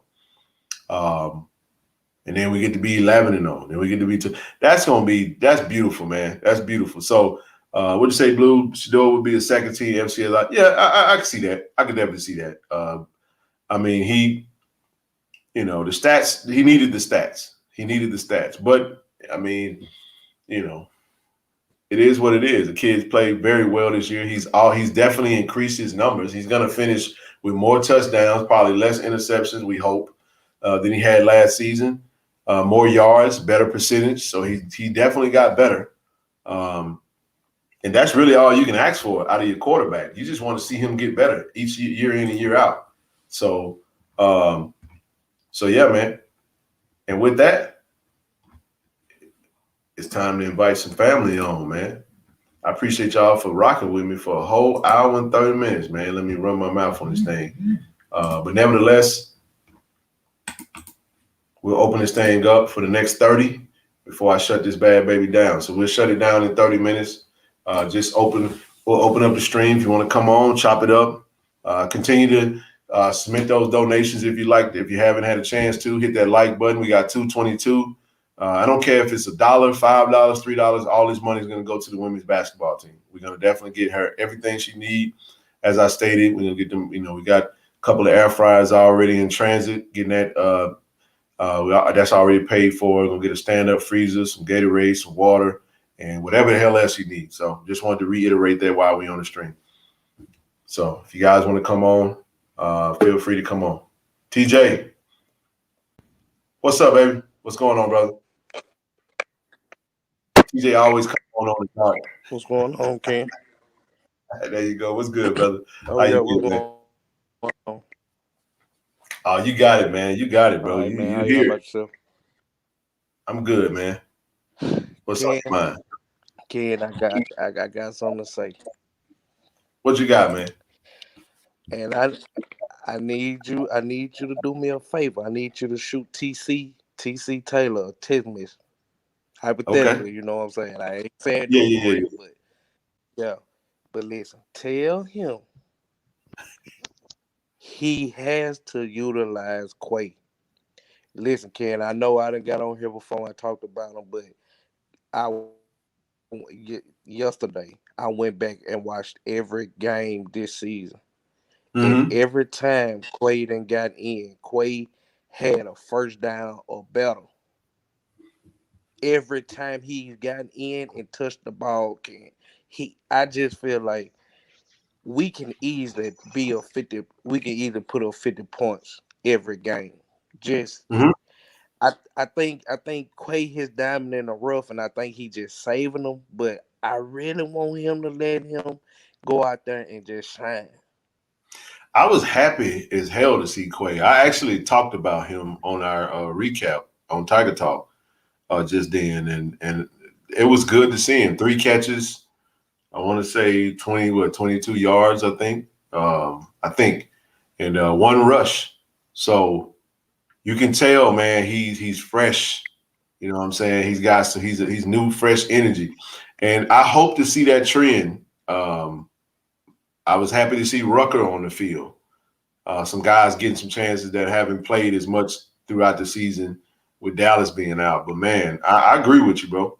I agree with you. I'll try to figure out, I'll see if I can, whisper in his ear and see if he can, maybe get some insight. I probably won't get nothing back, but I'll definitely say, hey, man, Quay, I might just shoot a text. Coach, Quay, thumbs up. Let's do it. You know what I'm saying? Something like that. Not that it's still Hey, going to come down to what Quay does. I know, from a team standpoint, it's going to come down to what the team does at practice. They earn their minutes at practice, bro. And I know right. I get a lot of Malachi, and Quay, Um, we think that, we think the trend is going to continue to increase as things I go. just, think- but I think I know what they doing. I think they letting a lot of them seniors go ahead and just get their little shine. Cause Mm-hmm. come next year, Malachi and Quay, I'm telling you, I'm talking about they gonna be a force. Yeah. Ain't nobody gonna be able to stop it. I mean, all them dudes are young, man. Think about it. I mean, Quay is a freshman. Rucker is a sophomore. Kevin Coleman is a freshman. Travis Hunter is a freshman. You see what I'm saying? Now Shane and Dallas will be gone. Buckley will be gone.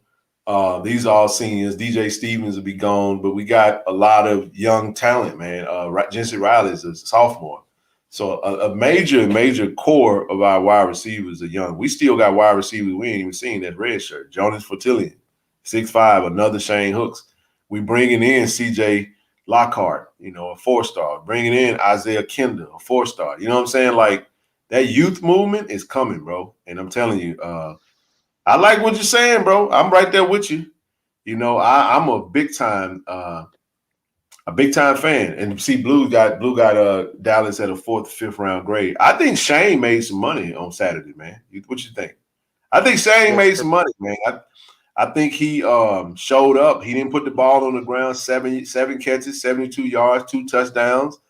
I mean, he looked good to me. You know what I mean? So big time wide receiver. I think we got a few pros on this team, man. We might see 3 people get drafted this season. I mean, that would be great if we can get 3. It'll be great to get 2, but I mean, I think Aubrey, Yeah. Shane, Dallas, this the John only thing Huggins, that I hate those are though. some names that could possibly get drafted. Go ahead. See, I hate that when it comes to that when it comes around for them to go to, the combine and things like that. See, I just think they know we have better players, but they just overlook because we play HBCU. But I'm like this, man. If he can ball, he can ball. That's God gives the Facts. talent. I mean, you can't deny talent, bro. We You need know what to I'm saying? we need to get them to the Senior Bowl. I'm being honest. We need to get them to the Reese's Senior Bowl. Hopefully, we'll see Shane or and John and some of the others, Aubrey, at the Senior Bowl. The East West Shrine Bowl, great. The NFLPA Bowl is great also. But I want to see them in Mobile, man, with the Reese's team. That would be a game changer indeed. And I think with what's his name when he came to the campus this year.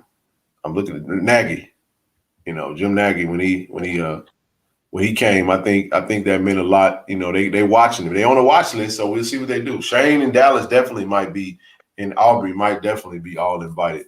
But we'll see. We'll see. Brian, what's up, man? How you doing, Ken? Everything's good, man.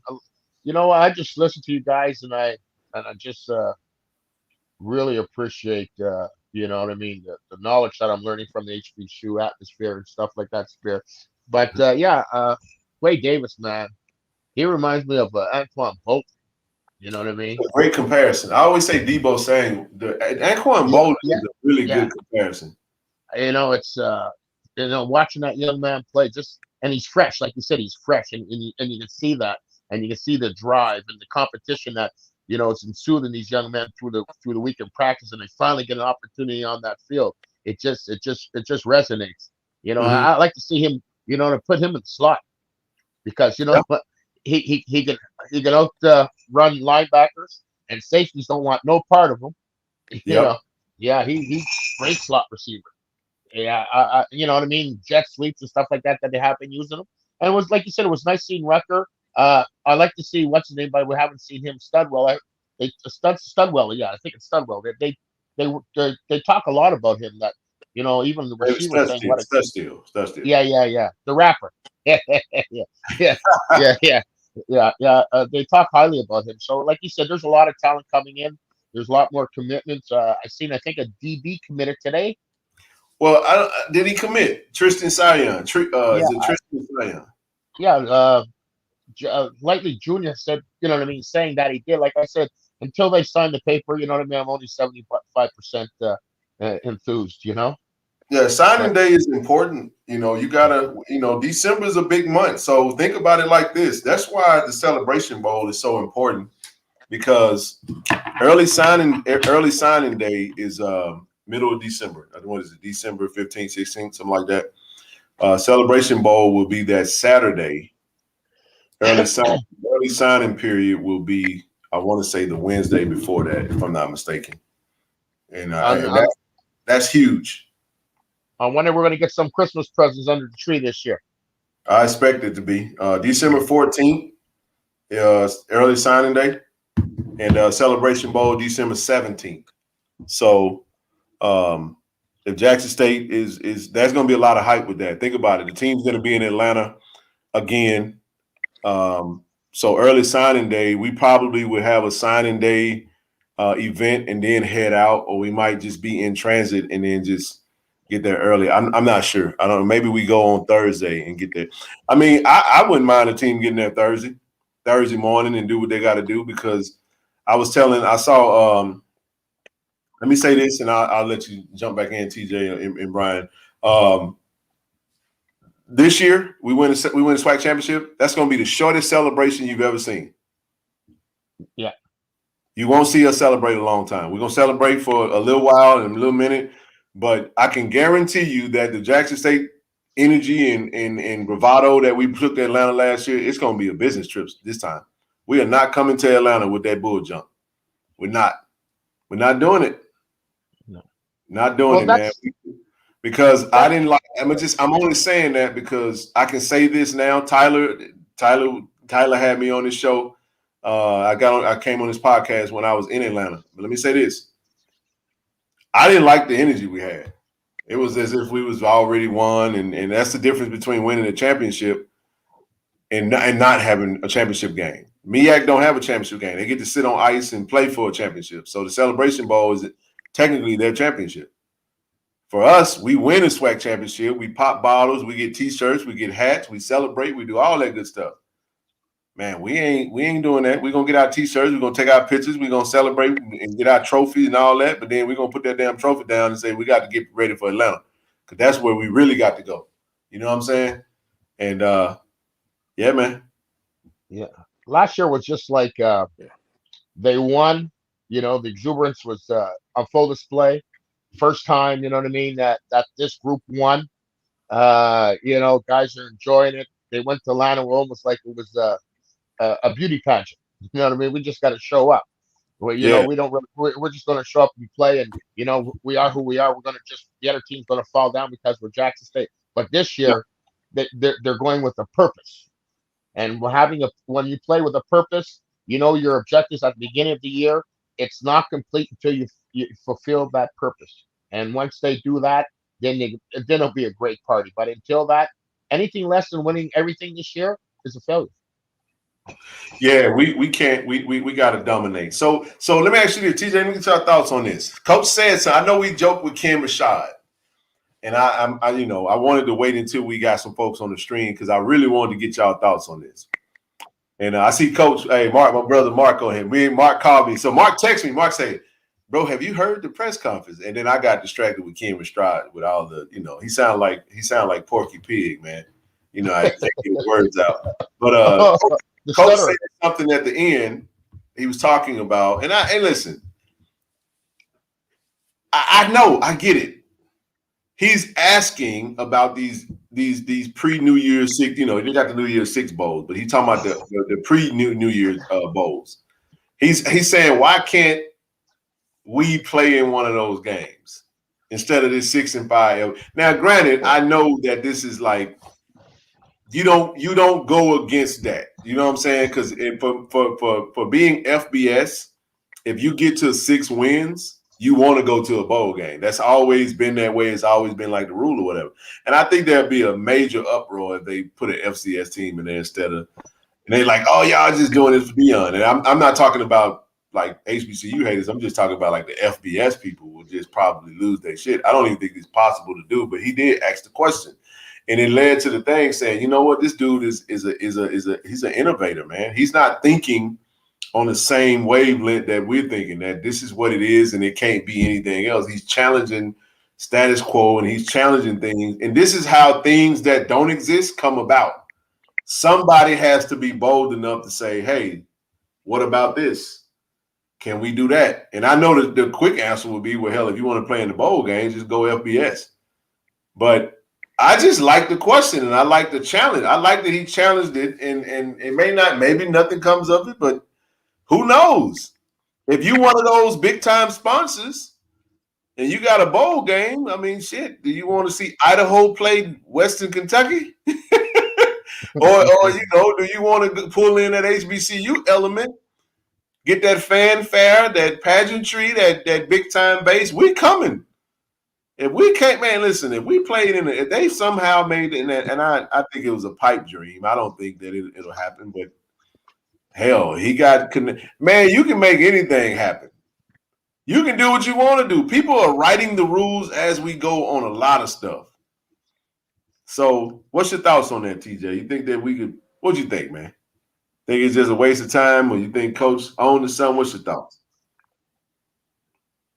Man, I think like I'm gonna tell you like this, and this for all the naysayers who say all this and all that, oh he don't want to play this team, but he asking for this.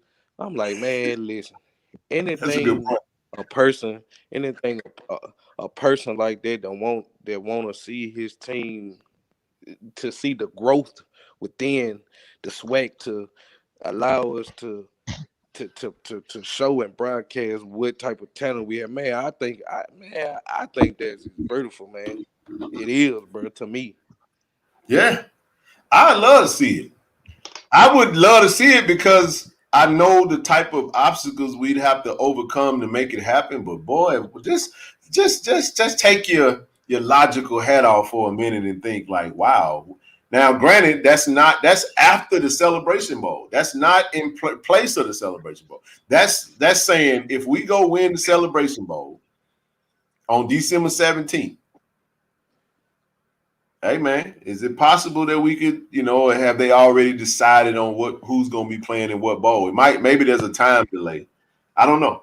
We can't tell. We never said Barstool Sports is sponsoring the Arizona Bowl. Oh, okay. I see you there. But didn't Coach Prime at the beginning of his press conference last year said he was there to provoke change? Yeah. So if you're provoking that this would be a change. Also, the dollars that come behind the African American community would be enormous. I watched some bowl games last year, like these, these mediocre bowl games, and you got maybe 4,000 or 5,000 people in the stands. There's no atmosphere, there's no ambiance, there's nothing at all. Now Right. you bring that machine of HBCUs behind it, and with obviously Coach Prime, the bottom line is the bottom line. Is dollars and cents. And the Right. thing is, if you don't put it out there, it ain't going to get out there. So what do? You throw it out there. It's just like a farmer. You throw as many seeds out there. When it starts to harvest, you go to the ones that harvest. The ones that don't, you leave it alone. I agree. Doc, what's up, man? What's your thoughts on that, bro? As far as what he said earlier today? Yeah, that's what we on right now, and then we'll let you get caught up. What's your thoughts? You think that's pipe dream? You think that's genius at work? You think that's what's your thoughts, man? I mean, it's genius at work. I feel like it's genius at work because when he's saying that, like, he's kind of pressuring the Celebration Bowl committee to kind of up the payout. That's a good point. I like that. And like, so he's using other, other ways as far as like saying like, okay, 2 6-5 teams going to a bowl game, ain't nobody gonna watch it. Ain't nobody care. Don't nobody care. For real. Because if it ain't the New Year's Six, don't nobody care about it. They don't. And now you're gonna get Alabama in one of them New Year's Six bowls now. So that's definitely gonna be can't pray the hate out of him. Man, I don't give a damn about that dude. Anyway, keep going. I don't care nothing about it, man. Let me tell y'all something. I would hate to be a hater. Just in general. Yeah. I'm gonna say, let me give y'all some advice, man. And listen, hate is heavy. It's heavy to carry hate around, man. I'm saying the weight of it is heavy. Yeah. Like it is. That's a burden I don't want. Man, I don't ever want to be that. I don't want to be triggered, man. That's why I just walk away. I'm like, man, I can't. I don't hate nobody or nothing. I just call me. What's P Diddy name? Love. Call me Love. I'm Love Junior over here. I'm gonna just stay on. I'm gonna stay on the stuff that I'm. Call me D. I Love. You know what I'm saying? D. I Love. Mr. D. I Love. I don't know, but keep going. If he gets a chance to, hey Doc, if he gets a chance to play. If he gets a chance to play in one of these bowl games, isn't that essentially a money game? Oh, absolutely, you get paid, and then this ain't no split. This ain't, and then just hypothetically, yeah. You don't have to split that because the Celebration Bowl is divvied up. That's right. He said we want the bag. We're going for that purse. We like that purse. Man, go ahead, Doc. Sorry. I just would love to see one of these billionaire corporations say, you know what? And this is what you can do. Can you create a bowl? Right. Can you create one and say, you know what? I like to see that. Yeah, but my whole thing about it is that haters are motivators. That's right. That's true. We are contractually obligated to the Celebration Bowl. Oh, we're not getting out of that. Yeah, we're gonna play the Celebration Bowl. Yeah, nobody's not getting out of that. Yeah, but like I said, he is trying to create that buzz to where like he's trying to put that pressure on the Celebration Bowl committee. You want to up that money up because you know a meal or two that's cool, but you want it to be up there. Well, just to add context, I mean, we want to make sure we get it out there. The Celebration Bowl payout is one of the strong. It's a strong payout, especially compared to some of these other bowls like FBS Bowl. Some of these FBS bowls don't really pay out like what we might think. The thing that makes the Celebration Bowl pay out a little bit watered down is the fact that it is a split amongst. You do have to pay both schools as well as the member institutions, which is that money's gonna go down because we got 2 extra teams in the conference now. So just something to think about. I would like to see the payout, but if the contract is in place, if I'm the Celebration Bowl, shit, and you on for the next 6 years, I ain't renegotiating nothing. You know what I mean? It is what it is. It's already in paper. But if they were smart, right now is a good time to consider it. You know what I mean? Randy, what's up, brother? How you doing, man? How is everybody? Man, you good, brother? You got it. Appreciate you coming on, Doc. Yes, sir, man. I just want to know, like, can it be legally done, or can they actually pull this off? That's my question. I don't have the answer to that. I think he challenged the journalists, for those that could get their questions out without stuttering the whole time. He asked them to go do their research. Oh, yeah. Come back. It's not a bylaw. It's not a bylaw or anything like that. I think it just has to be a decision made by the NCAA. Hey, Mr. Gaddy, I think the Celebration Bowl, I think for the next 6 years, if I'm not mistaken. Somebody fact check me. All right, so is that bowl a championship game? Yeah, the Celebration Bowl is. You mean the example or the Celebration Bowl? The Celebration Bowl. Well, the Celebration Bowl is winner of the MEAC versus winner of the SWAC. Right. So it's not actually technically a bowl. A bowl. Yeah, it is. It's a bowl. It's a bowl, but it's a Celebration Bowl. It's a bowl that was created for just that very reason. Air Force sponsors it. Or is it cricket? Who sponsors it? Air Force. Cricket. It's cricket. It was cricket. It was cricket. Okay, but whichever one sponsors it, it's a bowl. It's one of the first bowls to get kicked out to kick off the bowl season. So it's official. Okay. It's on ABC. It's on that 3-letter. Everybody tuned in. Got great viewership. I think we're gonna have even better viewership this year. It's until 2026. So we own for the next 4 years after this season. Yeah, Yep. I don't see the NCAA doing that because that's 2 payouts. You never seen that before. Yeah. Somebody said, what is it talking about? Prayer. Mr. G, Diamond, prayers. Oh, no, I'm going to leave that alone. Let's go on that.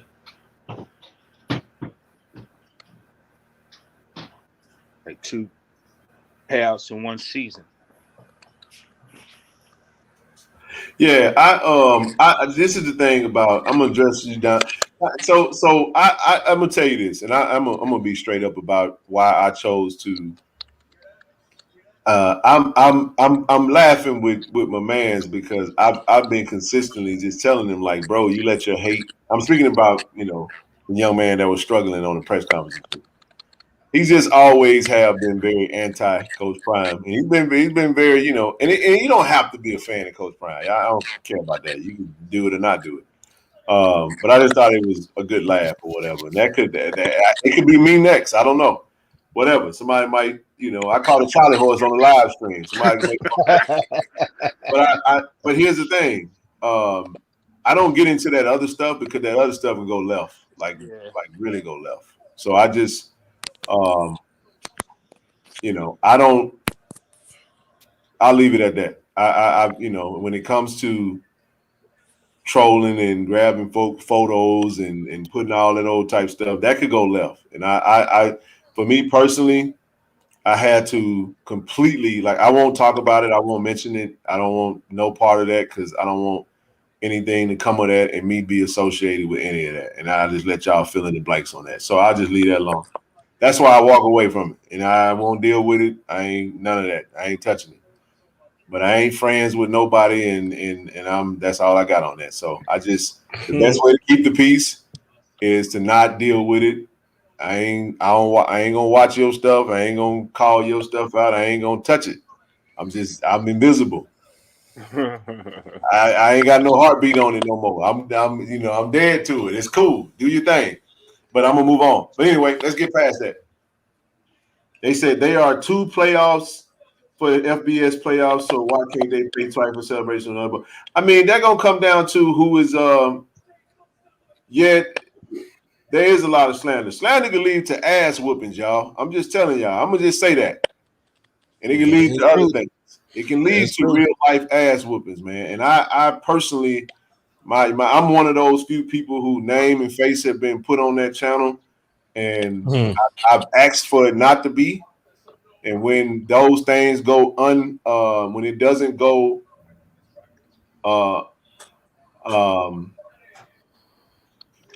when the words don't, when it doesn't go, I don't even know the word for it, and it's ignored, then I got to get away from it because it can really go left. And I ain't willing to put everything I work for on the line for no foolishness because it can go left.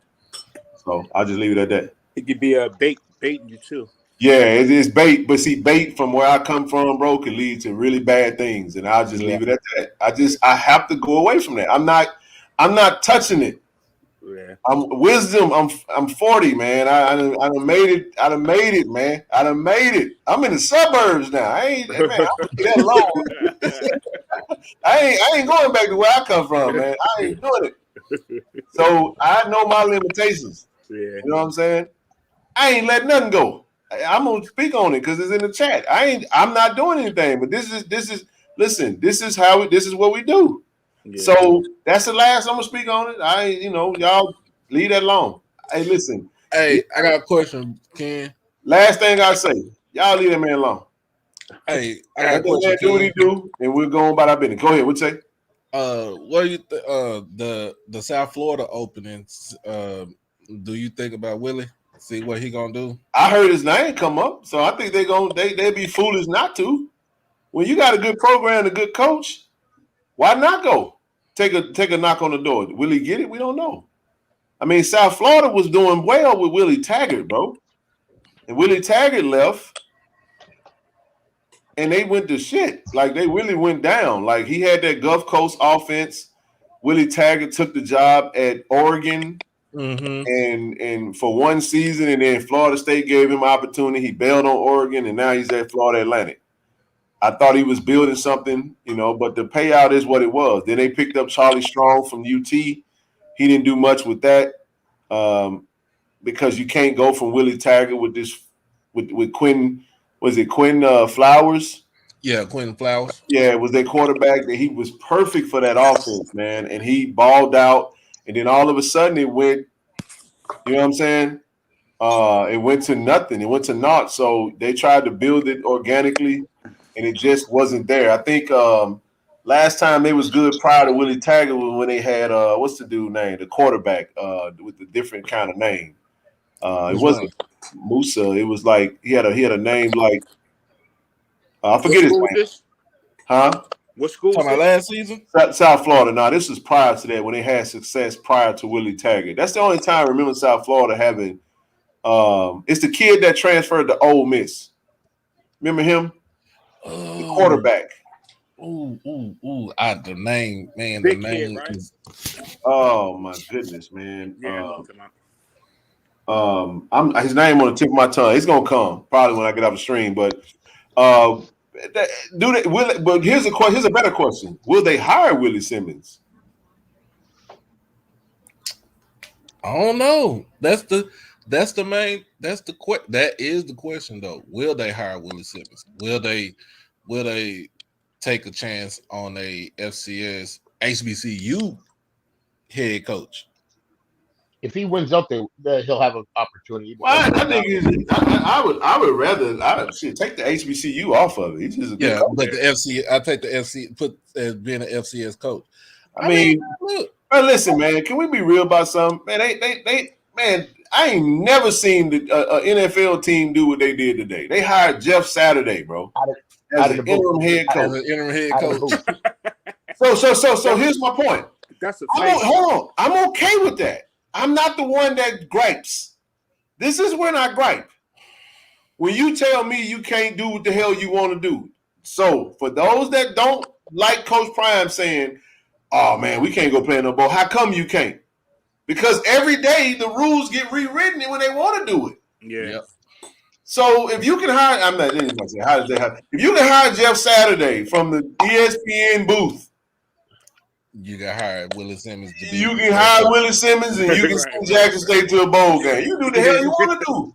Yeah, that's true. I'm just saying that's my only point. You can do you can do what you want to do. I think it's a good thing to have our coaches' names in these for these jobs. They need to consider our coaches because here's another thing. There's another wave of talented coaches that's coming. Man, look at what Chennis Berry's doing at Benedict. I talked about that earlier today, man. For him to go 10, he's 10-0 right now. Get ready to go to the to D2 playoffs. I'm just saying, Right. Chennis Berry. I name a couple of coaches that I know is from Fort Valley. Yeah. I mean, listen, I know we're talking about HBCU coaches, but I give you another coach that's really damn good. Coach Cooley at Delta State. At Delta State, yeah. Damn good coach, man. Quinn Morgan at Langston. Virginia Union coach. I'm just saying. Coach Frazier. Yeah. So here's all I'm saying. Carl Reed throwing Cam Newton's name around. Mm-hmm. Yeah, I remember that we did that. So here's what I'm saying. For those who think there has to be some pecking order, look, the rules are you do what the hell you want to do. If it fits your model, Eddie George didn't have no coaching experience. Coach Prime did have coaching experience, not in the college, but I'm just saying, like, I like the fact that they mentioned Cam Newton because Cam Newton got the top 7-on-7 program in the country. Yeah, that's right. And I know they say that 7-on-7, can he build? Man, you can build a staff. Yeah, you can keep the right people. Ken, and that's the key now is building your staff around you. Like Coach Prime has done it perfectly. And I don't believe that he's actually done. You know what I mean? Oh, it yeah, man. Man. About the head coach that makes the team. Support staff. Yep. It's the staff. Oh, without question, man. I just think that man, you got it. The sky's the limit, man. I'm telling y'all. That's why I'm not really worried about Coach Prime leaving right now. Coach Prime is going to leave when his timing is up, right? Mm-hmm. But boy, oh boy, I'm gonna tell y'all something, man. Y'all think Ashley Robinson them pulled the cat out the bag now? You can bet your bottom dollar that Jack State gonna be the hottest job in America, man. It is gonna be the hottest job in America. Hey, Ken, I'm gonna answer this. Go ahead. Deputy Mario, he said, "What you got there?" He said, "Why folks got a Woody for Jackson State playing North Dakota State?" He wanted to give us our thoughts on that. Well. I'll give you my take. I'm gonna let y'all do it. I've spoke about this to exhaustion. I'll give you a Cliff Note version. They don't want to see Jackson State play North Dakota State. They want to see Jackson State get beat by North Dakota State. Right. That's the reality of that. North Dakota State has been the standard of FCS. I always found it amazing when they throw teams at us, they went for the gusto. There's a lot of really good teams in FCS that we could play that could give us a run for our money, or even we could possibly not beat. Right. But to use North Dakota State, who's been the face, it's like, you know what that's about. Come on, man. That's like that's we like to see us humbled. Right. Yeah. That old slave mentality, man. And I know y'all don't like to hear that, but in actuality, it is what it is. We got a lot of that that's going on. I ain't getting into Kyrie Irving tonight, but that's indicative.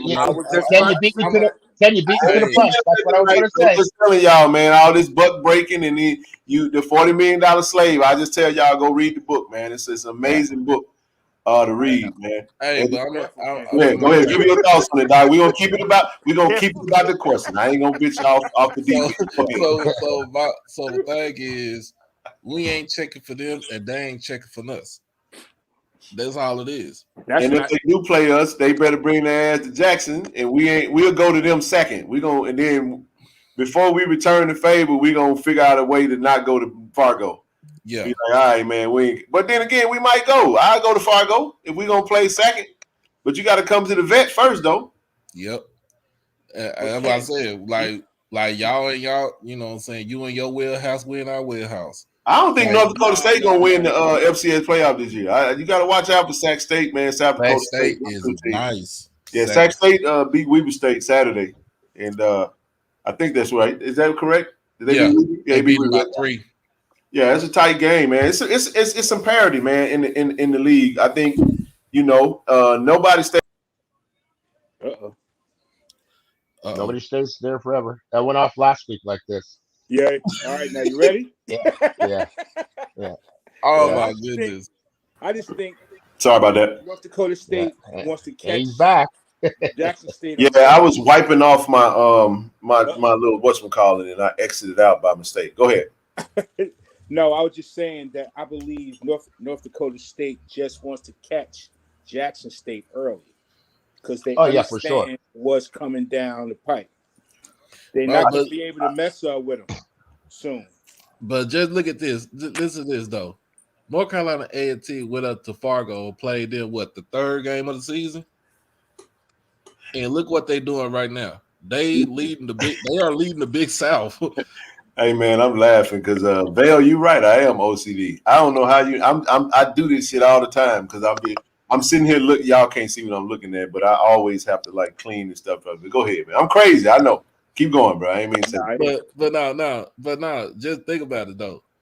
A&T went up to play North Dakota State early this season. Got skull drugged in Fargo by 42. Look at what they're doing now. Like they're leading the Big South, and they have a chance to go to the FCS playoffs. They can win the conference, go to the FCS playoffs. TJ, send me that info on the running back. He said Kemper County, last name Miller. Okay, I'll look into that. If he interested, we can get him. Let's get him, baby. Let's get him. We recruit the city now. I mean the state. We definitely recruit the state. But yeah, I honestly, you know what though? I think it simmered down a little bit. I think some of that had to do with just folks wanting to see the game. I think they want to see just really see how well of a team we got. I don't think we have to do that, and I don't think we need to beat North Dakota State. Because if we beat North Dakota State, you know what they're gonna say? Well, go play Notre Dame. Go play Notre Dame. Yeah. The goalposts are continuously They're gonna move that goalpost to the damn. That goalpost gonna fall in the river with the same one Tennessee was at. Yeah. They're gonna push that mother all the way to the damn river, man. It gonna keep moving the goalpost. But All we got to do is beat who in front of us. We got Alabama A&M on Saturday, and we need to just go dominate them, and then that's it. I'm the days of me trying to get acceptance from people that don't like me. I ain't wasting no time with that. What I look like trying to make you like me, and you don't like me. You already told me that. You hate me. I ain't trying to satisfy you. I ain't trying to satisfy you. We're gonna do what we're doing. We're gonna do it lovely. We're gonna do it. We're gonna make it look good. Yeah. That's what we're doing. So now, granted, if we get to the playoffs and we play them, that'll be great. But we ain't finna make no extra concessions to go do it. Nah. You know what? You got to be like Floyd Mayweather before he fought Pacquiao. They talking about that fight for about 6 years before they finally get it. You know what I mean? Yeah. So I'll say this though, I did see some people talking about, we need to play North Carolina A&T. I wouldn't mind seeing that game. You know what I mean? I told them it'll probably be 2024, 2025 because our schedule is just like that.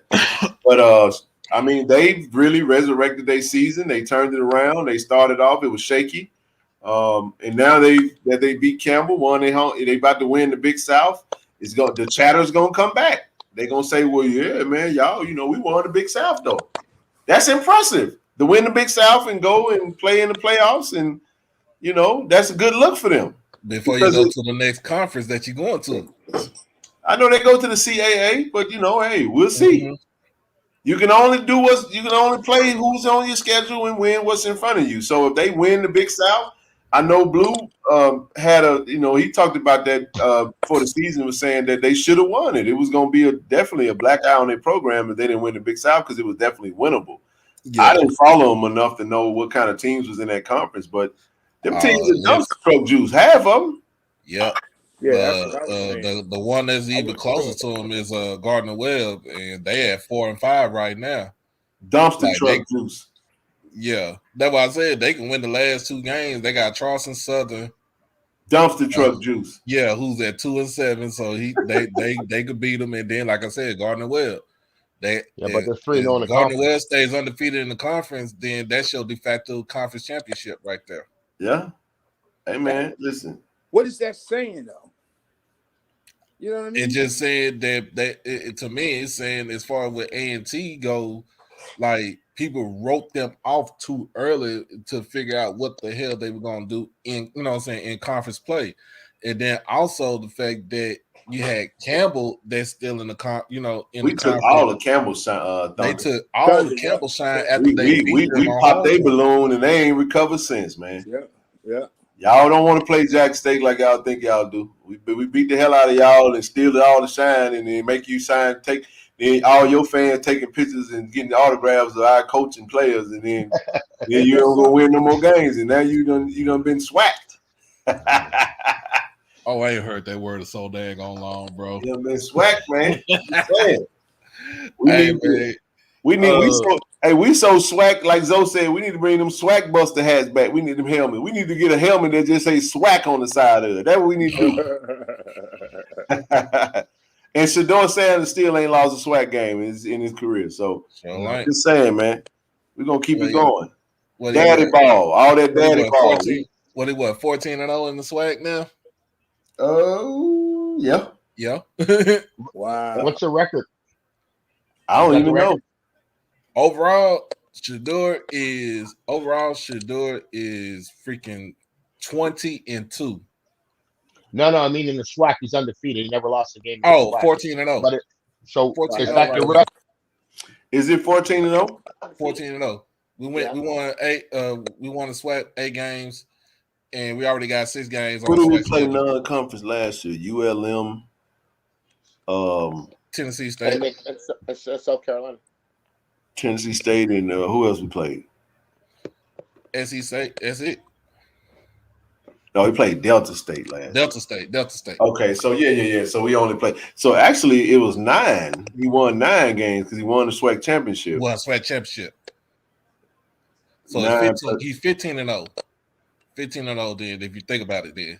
Well, 9 plus Grambling. How many? What we 6-0 in the conference right now? 6-0 in the conference, but remember, 16-0. Yeah, but remember, Grambling wasn't the conference. No. But I'm saying it's still a SWAC game. Like I see what you're saying. The SWAC championship wasn't a SWAC game either, but it was still a SWAC. So I'm saying 16-0 versus SWAC opponents. But like overall 20-2. That's crazy. Since he came to the school. Which is if we want to just talk about just from a football period standpoint, I can see why people would want to see us play tougher games because they want to see if it's real. But a major segment or element of that is those that would like to see us quote unquote humbled or beat or defeated. Because that's just what it is. They know they ain't got a snowball chance in the middle of the Sahara Desert of doing it. So they want to see somebody else do it. I don't understand that. But it's like in boxing, the Great White Hope. They'll get any challenger out there for it. Yeah, that's some teams that'll give us fits in the FCS, but we don't play them. So I don't, I can say that we'll beat the hell out of them, just like they can say they'll beat the hell out of us. We'll never know, and it ain't that important to try to win that debate. If you feel convicted in your heart that we lose, then fine, just feel convicted. I don't really give a shit. I just stop wasting time with it, man. Like it's relevant. We got Alabama in them. We want to beat the hell out of them, and then we got Alcorn. We want to beat the hell out of them in Lorman and finish the year 11-0, and then we'll take whoever in the SWAC championship and monkey stomp them too. But that's the crazy thing. Who is going to be in the SWAC? Who is going to represent the Western SWAC championship game? That's the crazy. We don't even know. Even though Prairie View's still at the top, we don't even know about that. So it says, let me catch some of this chat real quick. Cut that ball sack right out there. It says, hey, it seems the state is trying to get on board with keeping Prime and Jackson to Vicksburg, man, pass the rails, they support new state. Let me tell y'all something, man. The state of Mississippi.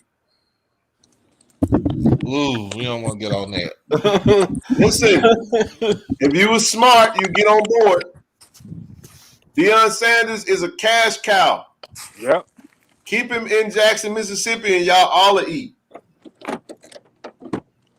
Yep. Trust me. Trust me, you will. And take the focus off of Favre too. It says, do you think Alabama State players and Jordan Lewis could have hurt the draft stock? Absolutely, he did. Yep. Yes. Character matters, especially coming from HBCU.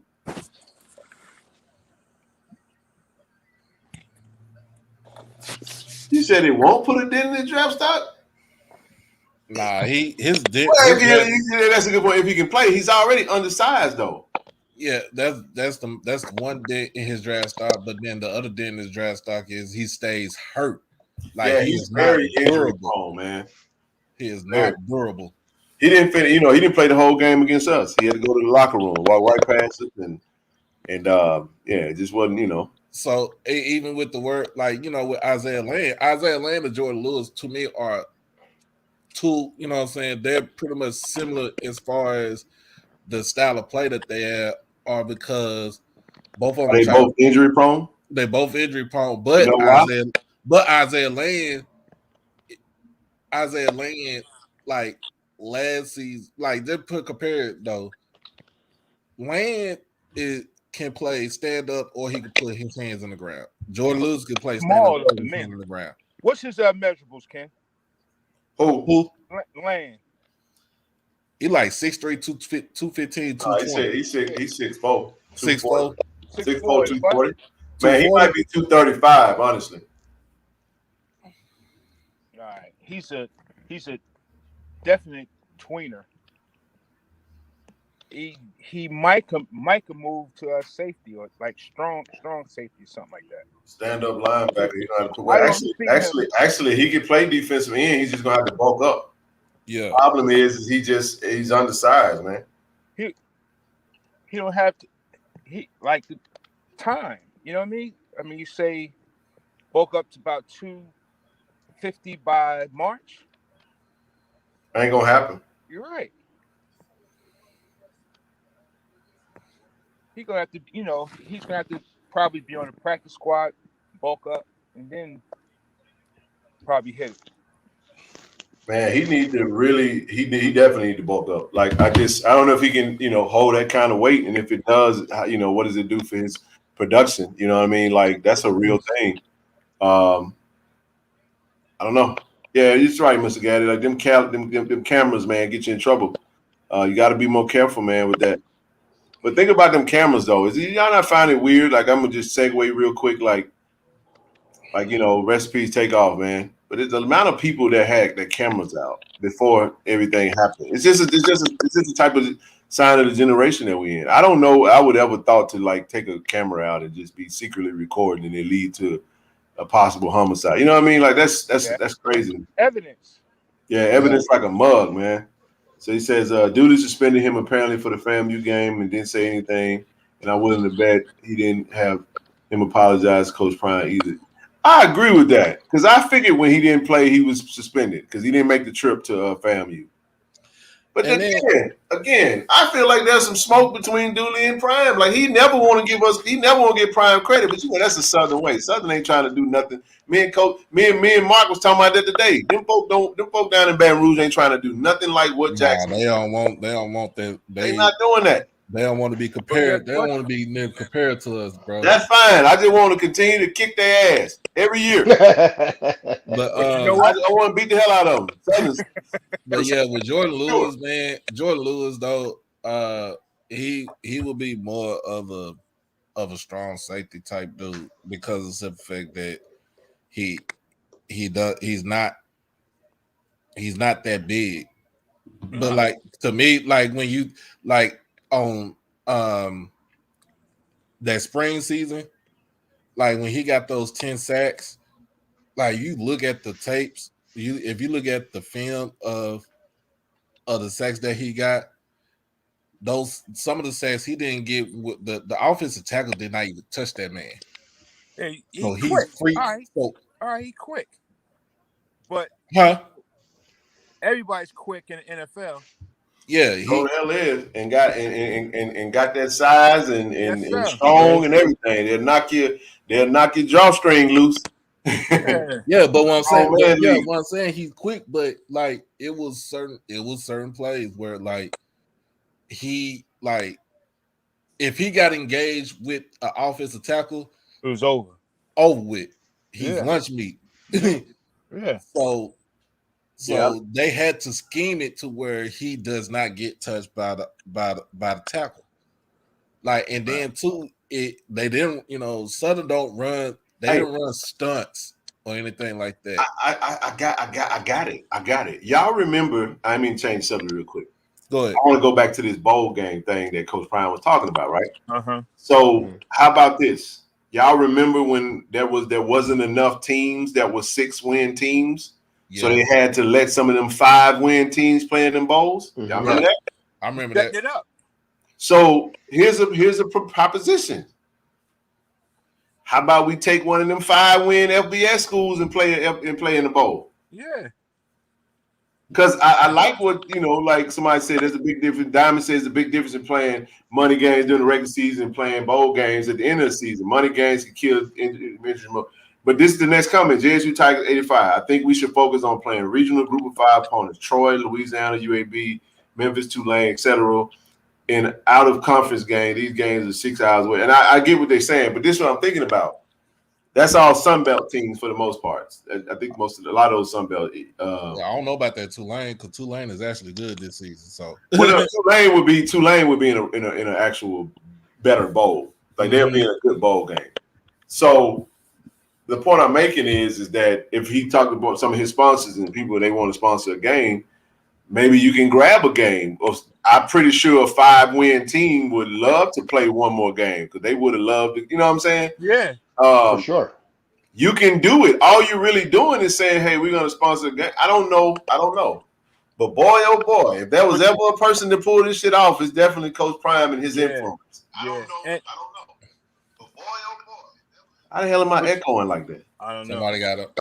No, that was I just turned mine off. I was looking at something. But you know what? Yeah, but 100% with Coach Prime, he's an innovator, but he just threw it out so nicely, and he said, get people to check, and he said, I'll make some calls. So he's just going to use his associations, his connections, and things like that. He just has a plethora of people that he can, he can pick up the phone and call. And that's the beauty of who he is. A lot of coaches can't call maybe the CEO of Walmart or the CEO of Pepsi. He has these connections with these people. He has these associations, so he can do that. Barstool. Awesome Barstool has a bowl in Arizona. I don't know. Well, you call Elon Musk, have a Twitter bowl. He's got all kinds of money. Buy Twitter. Have a Twitter bowl. Right. That's I right, like man. that. Boom, right there. I like that. That's Right it. there. Hey, but hey, Mr. G, you're right. But let me tell you this though. Jameis Winston was like the best quarterback in the conference. I get what you're saying. That's a good point. But this is what I'll say. I don't think Jameis Winston. I think Jameis Winston would have been. We're in cancel culture now. Mm-hmm. In the midst of cancel culture, you do anything now on social media, your goose is cooked. I don't think Jameis Winston is his first overall draft pick, man. If what he did then, he did it now in this super duper social media era of council culture, man. Done. Let me tell you something. He probably would have went undrafted. Winston he would have been undrafted. Winston should be playing baseball. He should. I'm telling you. I'm gonna tell you what Jameis Winston should do. I'm gonna tell you what I would do. I'm gonna tell you what I would do. If I was Dwayne The Rock Johnson, I would go get somebody like James Winston and tell him to come to the XFL and be like the face of the league. I know he mentioned Baker Mayfield, but I would absolutely do something like that. Like, if they're gonna have money into it, because I think that's gonna be pretty big. The XFL gonna be huge, y'all, because I think they're gonna eventually merge with the USFL. Because eventually, the time they're gonna be playing there's gonna be 2 spring leagues playing at the same time. Yeah, that ain't But that's a whole nother stuff, and I ain't mean to get off on that. I get what you're saying, but Jordan Lewis, he's an undersized edge rusher from a SWAC team that he ain't really got the stats. So I don't think that was a good look for him. So in some instances, when you have those things against you, then you have to check the character box. You can't be an idiot and do dumb stuff like that. I don't know if he's an idiot, but I know that was an idiotic move. But I'll say that. I'm not gonna call him that. And the thing on top of that, you do something like that, you put it on camera first, like it's totally, we can put many words to it. but you're doing who are you doing it to? A guy that definitely can give you a stepping stone to help you, to put on Right. for you, to talk for you. You know what I mean? Right. The connections he's had. Dwayne Right. Rock Johnson, Moose Johnson with the USFL. You know what I mean? Many people in the NFL. You know, they're going to call Coach Prime because when you're a player in a college player or in the amateur ranks, not only do they call your coach, they call other coaches too. You Right. know what I mean? You know what I mean? Oh, well, how's this player? What do you think about this player? You know what I Right. mean? Have you heard anything? They're going to do all your background because when they're putting money out, they want to make sure that their dollar's well spent and not ruined. Bro, but those scouts talk though. You really think about it, they talk. They talk. Damn right they talk. They talk amongst each other. So it's not like they don't know. You know what I'm saying? One scout don't know about a player because they getting some information from the other scouts. Like you know, like you said, you see probably about 2 or 3 scouts at the practice, and they asking questions like, how's this person? How's this player as a person? Should this player be good for our organization? They asking all those questions, and what Prime doing? He telling them like, "Hey, he gonna be honest with them." But you know what I like though? I like that Coach Prime said what he said. He was like, "I still invite him because I want to help a kid like that." About to say that. Yep. That was, but that speaks to the type Class, of man. that Coach Prime is. Yeah, That's class. Well, man. didn't he just have the Kansas City coach there? Was it last week? And he was talking to Shane Hooks. He said, "Are you a dog?" You know what I mean? He was right there, and Shane had a good game this week. So there's scouts at every practice for JSU. John Lynch, the guy that picks. You know what I mean? If that ain't big time, you got the GM, John Lynch, the Hall of Famer in Jackson, Mississippi, bro. Like, wow. That right there was kind of like, damn, it's crazy. Yeah. I mean, I was a fan of John Lynch, especially with that Bucks team, with Warren Sapp and Tony Dungy and Derek Brooks, and you know what I mean? Like, man, I was a fan of that team. Yeah, man, for real. So, I mean, you know, it just speaks to what he's doing, man. That's why I think he you know, that's why I think he stays, man. I love the young man that come all the way from Singapore, and he built that custom charm, that custom necklace piece for Coach Prime of the vet. That was hot. Oh, that was awesome. That was hot. That's crazy, man.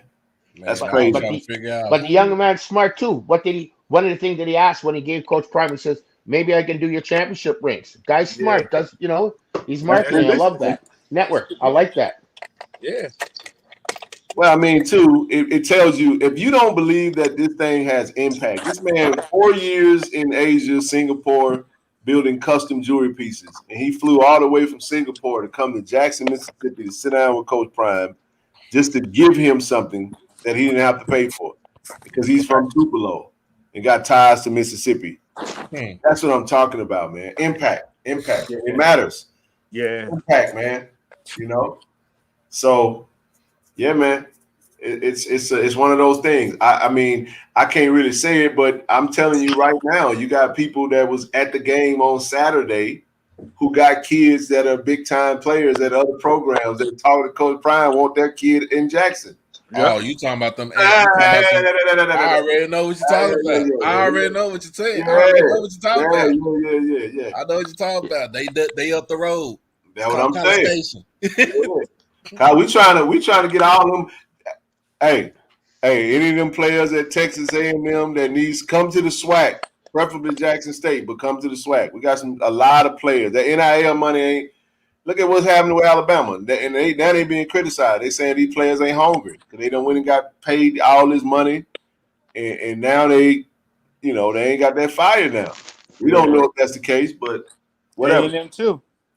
Man, A&M is trash. Yes, sir. My God, I'm gonna tell you like this: A&M ain't been good. I ain't even talking about when Kevin Sumlin. I'm talking about when shoot. Well, Jimbo got a worse record than Kevin Sumlin now. Yeah, when R.C. Slocum was there, when they was when the defense was named the actual Wrecking Crew defense. We talking about a Dat Wynn and Quentin Correa, all of those guys right there. Patrick Bates, I used to hang out with back in Dallas. Let me say, I already know everybody know. I mess. Yeah, it's a turkey leg hut. I'm just messing with y'all. It's already out there. I ain't got no. That ain't no esoteric nothing. I threw that out there to see if y'all were gonna talk about it, but now that y'all said it, for real, that's what it was. I thought that was dope. Hey, I know man, when he gonna Timberlake be. will go I hard, know man. when he gonna be in Jackson though. Is it a five-star kid? Aha!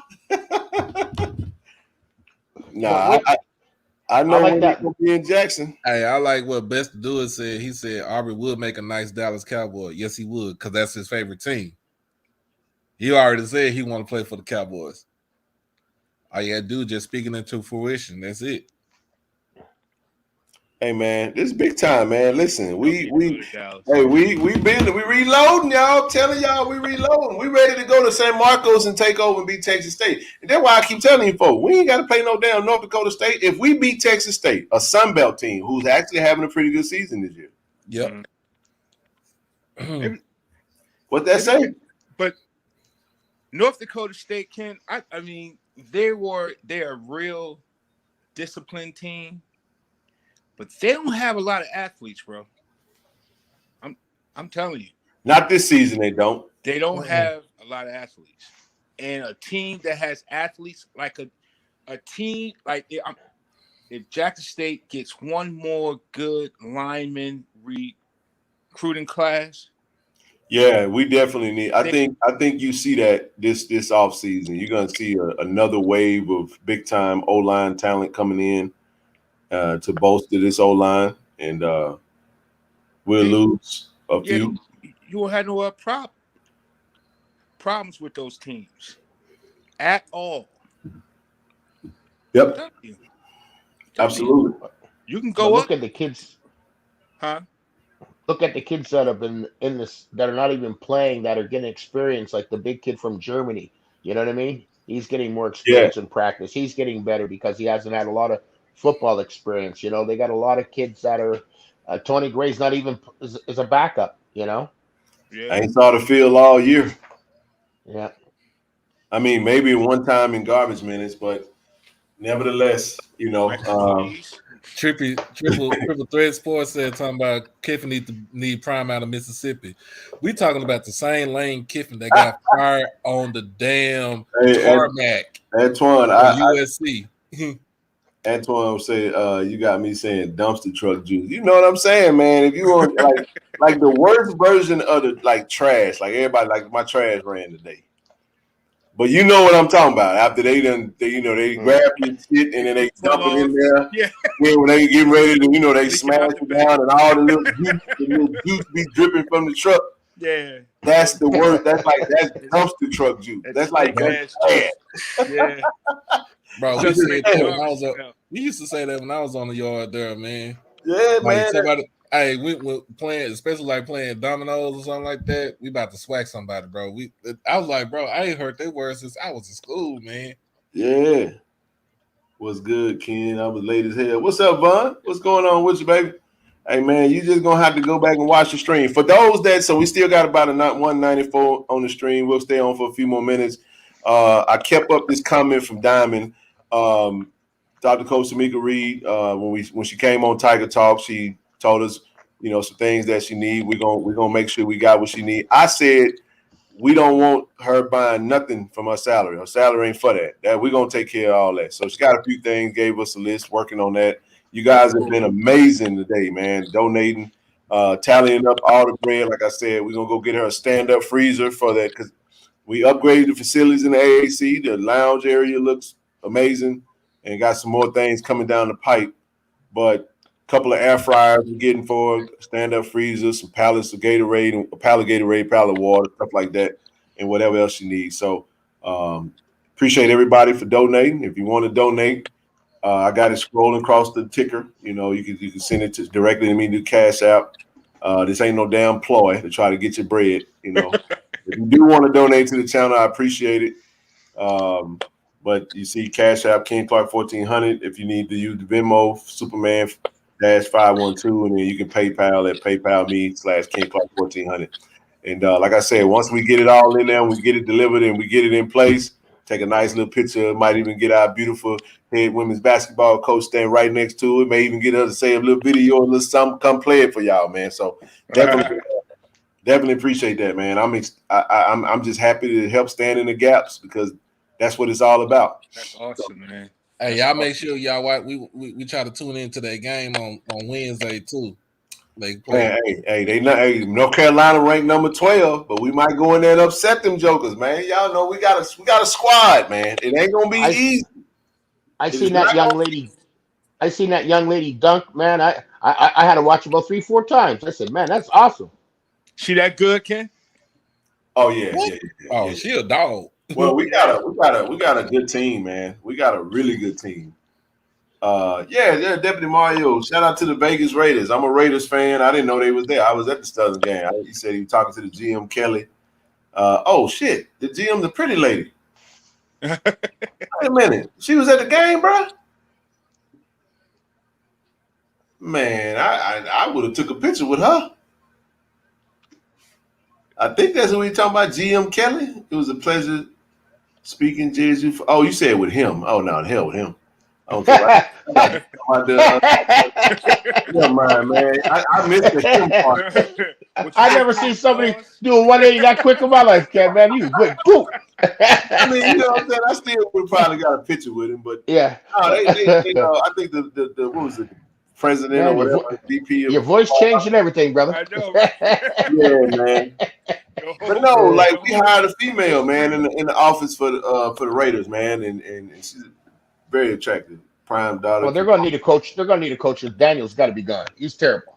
Well, he just got there. I mean, I think you know who need to go, Brian. Derek Carr. Yeah. I have been saying this for 5 straight freaking seasons. Yeah, he's not reliable. Car's he will break your heart, man. He's average, man. He'll break your heart, man. He's not. He's the epitome of average. Yeah, he's average. Yeah. I mean, he is Kirk Cousins to the umph degree. Yeah. You ain't winning nothing with him. You know what I'm saying? Yeah. He's just good enough to keep your ass held hostage for 15 years. You know what I'm saying? Like for forever. He is. What'd you say?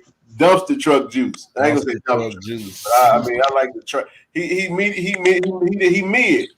grade, man. Yeah. He's not elite. He's not elite. No. You know, it's time to move on. But anyway, man. Oh shit! I almost did it again. Looking at them numbers again, huh, Ken?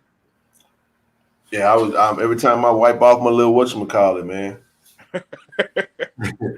Well, yeah, man. We'll stay on for we'll stay on for a few more, and then we'll get ready to get off, man. But wait a minute, Vaughn said he'll step above Reggie. Above some.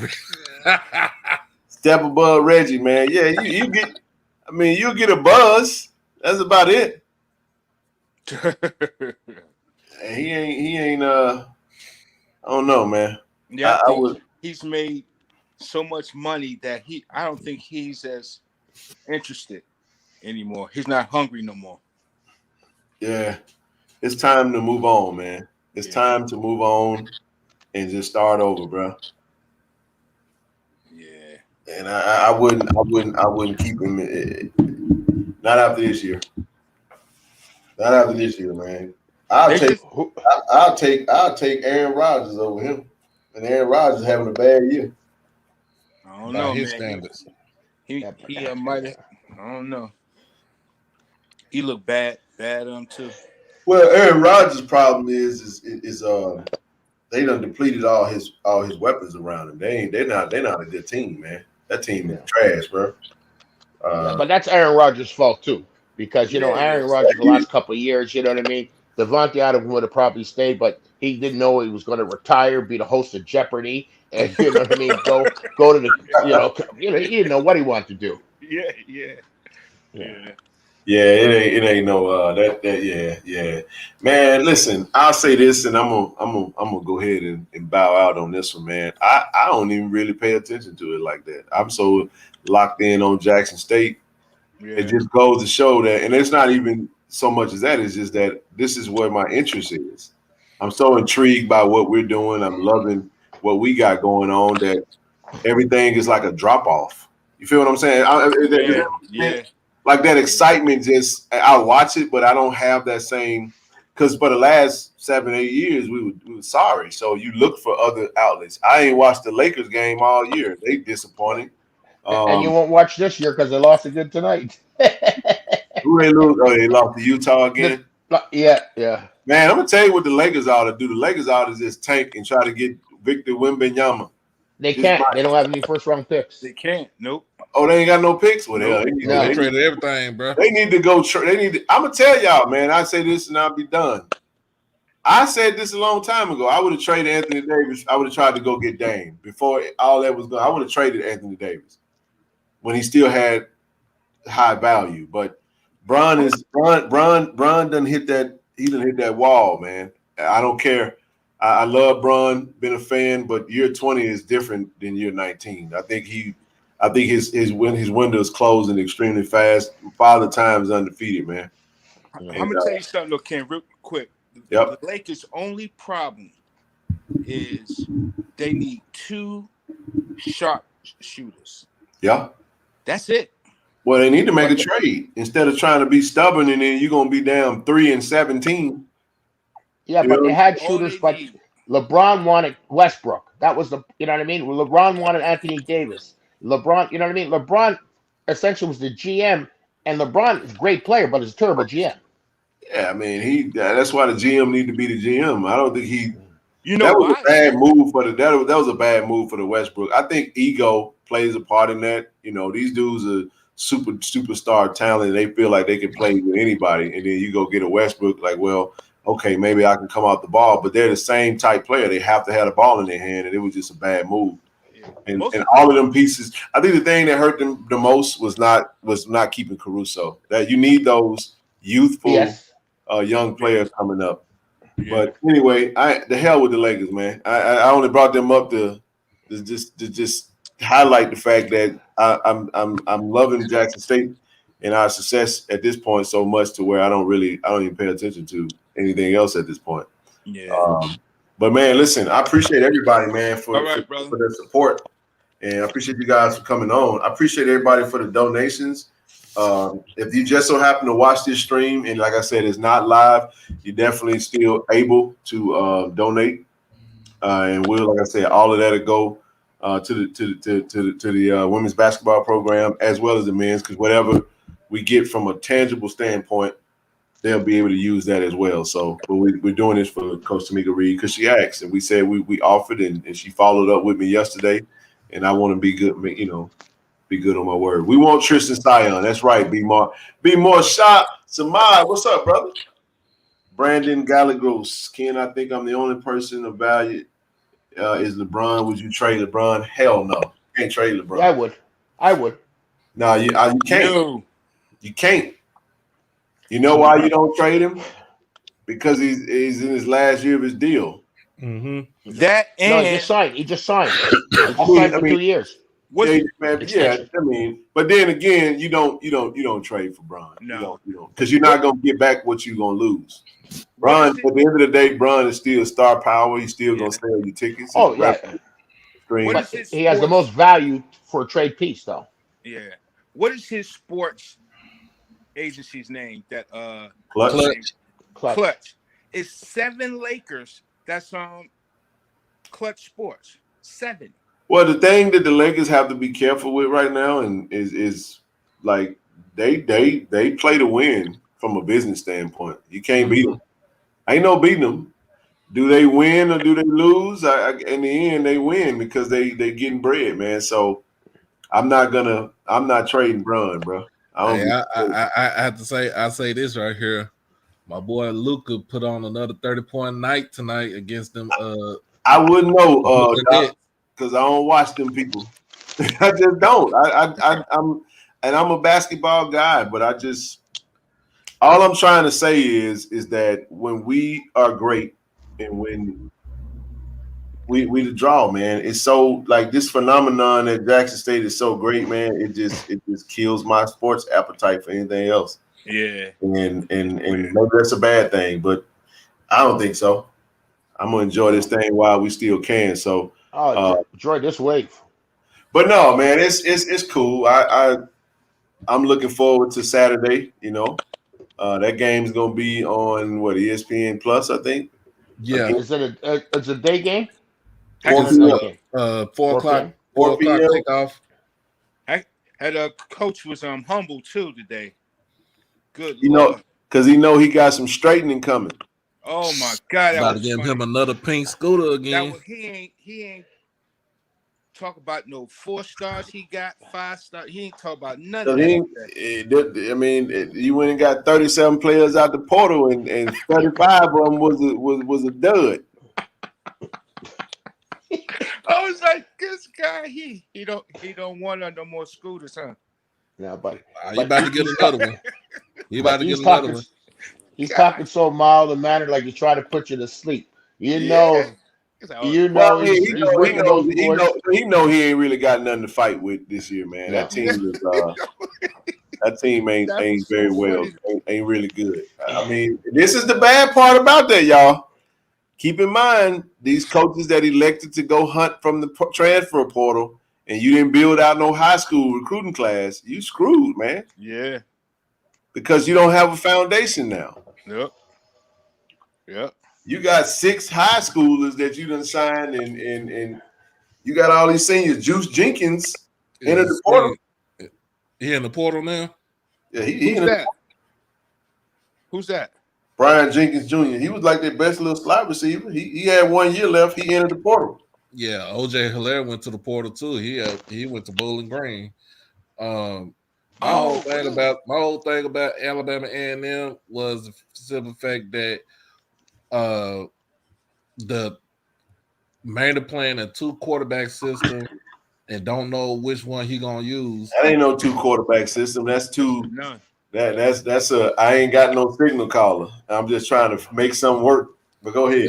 Well, you should have knew about Quincy Cases. You try to make something work with him. I'm not saying nothing bad about it, but I'm just saying you had him on the team, and then there's Xavier Langford kid. Shoot, you pull him. You pull him if he even sneezed the wrong way. Hey man. Yeah, that's crazy. That's their damn problem. We trying to put up 60. Okay. I'm just saying, man. I ain't got nothing to do with that, man. That's y'all problem. Hey, we trying I to don't know get out these people, man. We up, huh? You damn right. We up. We outside, baby.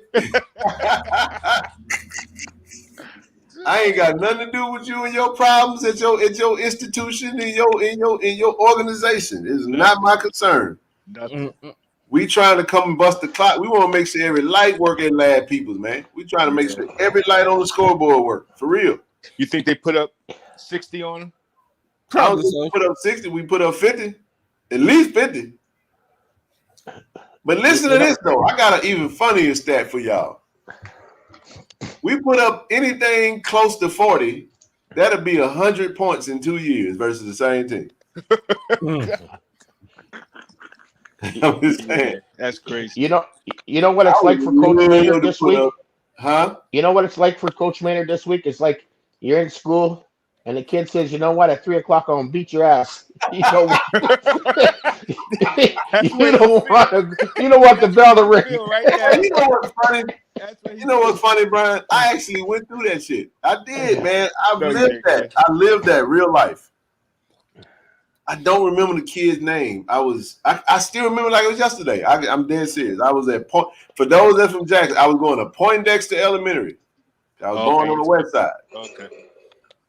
I want to say 3rd grade, man. I'll never forget this. And it was a little kid too, man. He was a little short dude, man. But I knew he had like cousins and stuff. I could beat the hell out of him, but I was afraid that if I beat him up, they was gonna jump on me, man. So he did the little, true story. We, before school started, they'd be in the little auditorium and shit, like everybody waiting for the bell to ring and you go to class. Yep. So I'm in the auditorium just quiet, man. And I grew. My mom and dad was in the house together at this time, so I think they wanted to beat us up because we had a mama and a daddy. You know what I'm saying? It was that type of stupid shit. So the little kid looked down at me, man. I forget his name, man, but he looked at me. He was like, after school. Hell no. After What school, you say, kid? Me? hey, I'ma just be real with you. When a kid do that to you and you don't want to fight, oh, your whole day messed up, man. You stand at the clock, you just like, oh man, you don't want to leave out the classroom. Your heart. I remember heart going to the little man. door because you can look across the street and man, I saw them over there waiting, man. Do you know what I did, man? And I mean this. Run. Man, I went the opposite way. I went like all the way around, like all the way to like all the way around, bro. Like it took me an hour to get home. And I mean this, like I'm on this street like several blocks away from my house, and I saw a lady and I just stopped and was like, man, could you give me a ride home? She's like, where are you? Like, I was like, I'll go to the elementary. Like these kids wanted to beat me up. So yeah, man, that's a great analogy. Wow.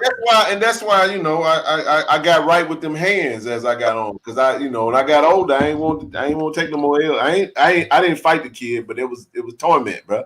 So trust me, I understand the analogy. It's a damn good analogy. Yeah. It's like damn, we finna go down here and get our ass beat, and we ain't got a snowball chance in hell to beat these boys. That kind of crazy. Yeah. I like that when I was growing up in Oak Cliff. Like, yeah. Hey man, I don't like hey man, listen, I done been bullied before. It's all good, man. That's a good one, man. It's a bad feeling though, man. Yeah. But anyway, y'all have a good one. All right, man. That's it, man.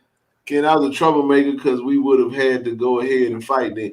Well, it wasn't that we could fight. Like I ain't gonna mention no names because them folk might, it's different now, man. I remember some of them folk, man.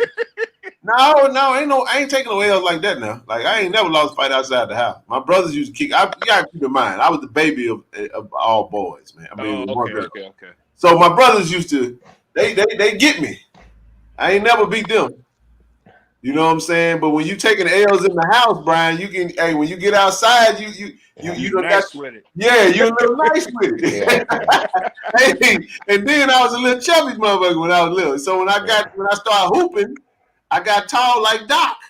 You see what I'm saying? So now I got some size, I got some height, and I got these paws that I will put on you. Now back in the day, we could fight. And then when it was over, we dap it up and we go home. You know what I'm saying? But nowadays you can't fight, man. You get killed, man. I ain't trying to lose my life. Man. I'm a punk now, man. I'm gonna walk away. Yeah. I got girls, man. I'm raising. I got kids, man. I'm trying to get home, man. It ain't worth no foolishness, man. Nah. It ain't worth no foolishness, man. I don't even hunk at people. Hey, Brian, this done got so bad. I don't even, and not. I'm just saying, when I'm in certain environments, man, if somebody's just sitting at the light and the light turn green, I don't even hunk. I just wait. Be like on Friday. Be like on Friday. LA, right? Man, people get offended. You hunk at them. What you hunking at me? Flash the light. I don't say nothing. I just bag. I might bag up if ain't nobody behind me and go around them. I don't even say nothing. I leave people alone, man. People are in LA, Ken, right? Yeah, in LA, I don't. LA is road rage out here, man. Yeah, you better be honking out there. Yeah, you road rage. Yeah, Ken, I don't. My son was. Go ahead. When my son was living in Ontario, California, and I went to go see him play hockey. Oh man, that's right now, man. That's where I'm at.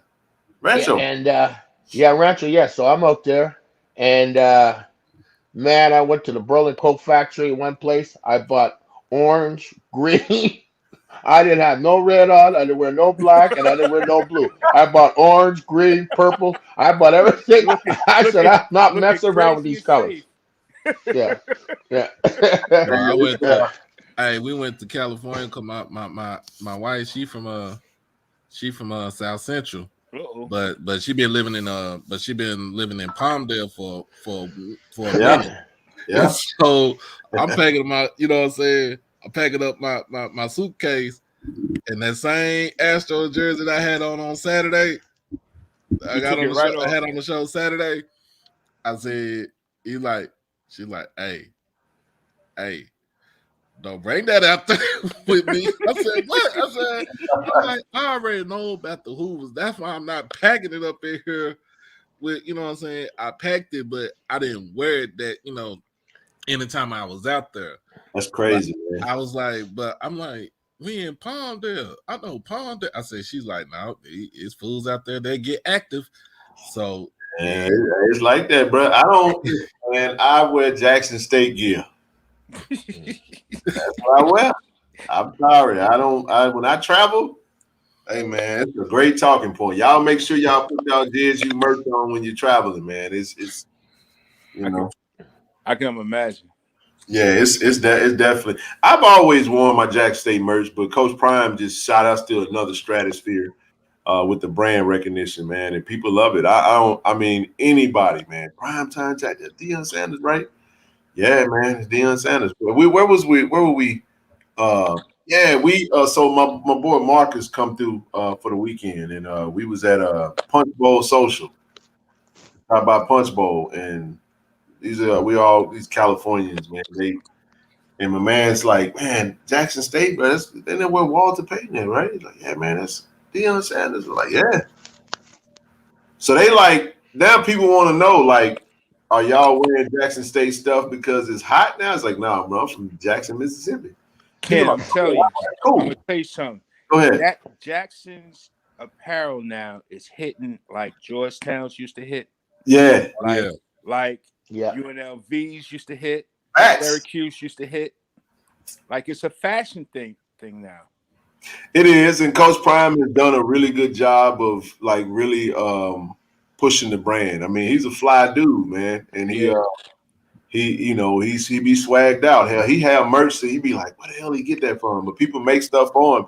Yeah. But I had somebody, one of the subs was hollering at me on IG and was like, damn, man, I bought this and it was out of stock. So there's a lot of stuff that, it's hard to keep the merch. You know what I mean? I'll say this, if you ever in town, man, go by the bookstore, man. Go by the bookstore. ReadEnterprise.com, IamPublicFigure.com. My boy Rick Deuce from the city got some fire merch. I want one of them hats, the Block J hat. Yeah. That's Read Enterprise, man. Read Enterprise. Yeah, but I try to get some stuff from Read Enterprises out of stock.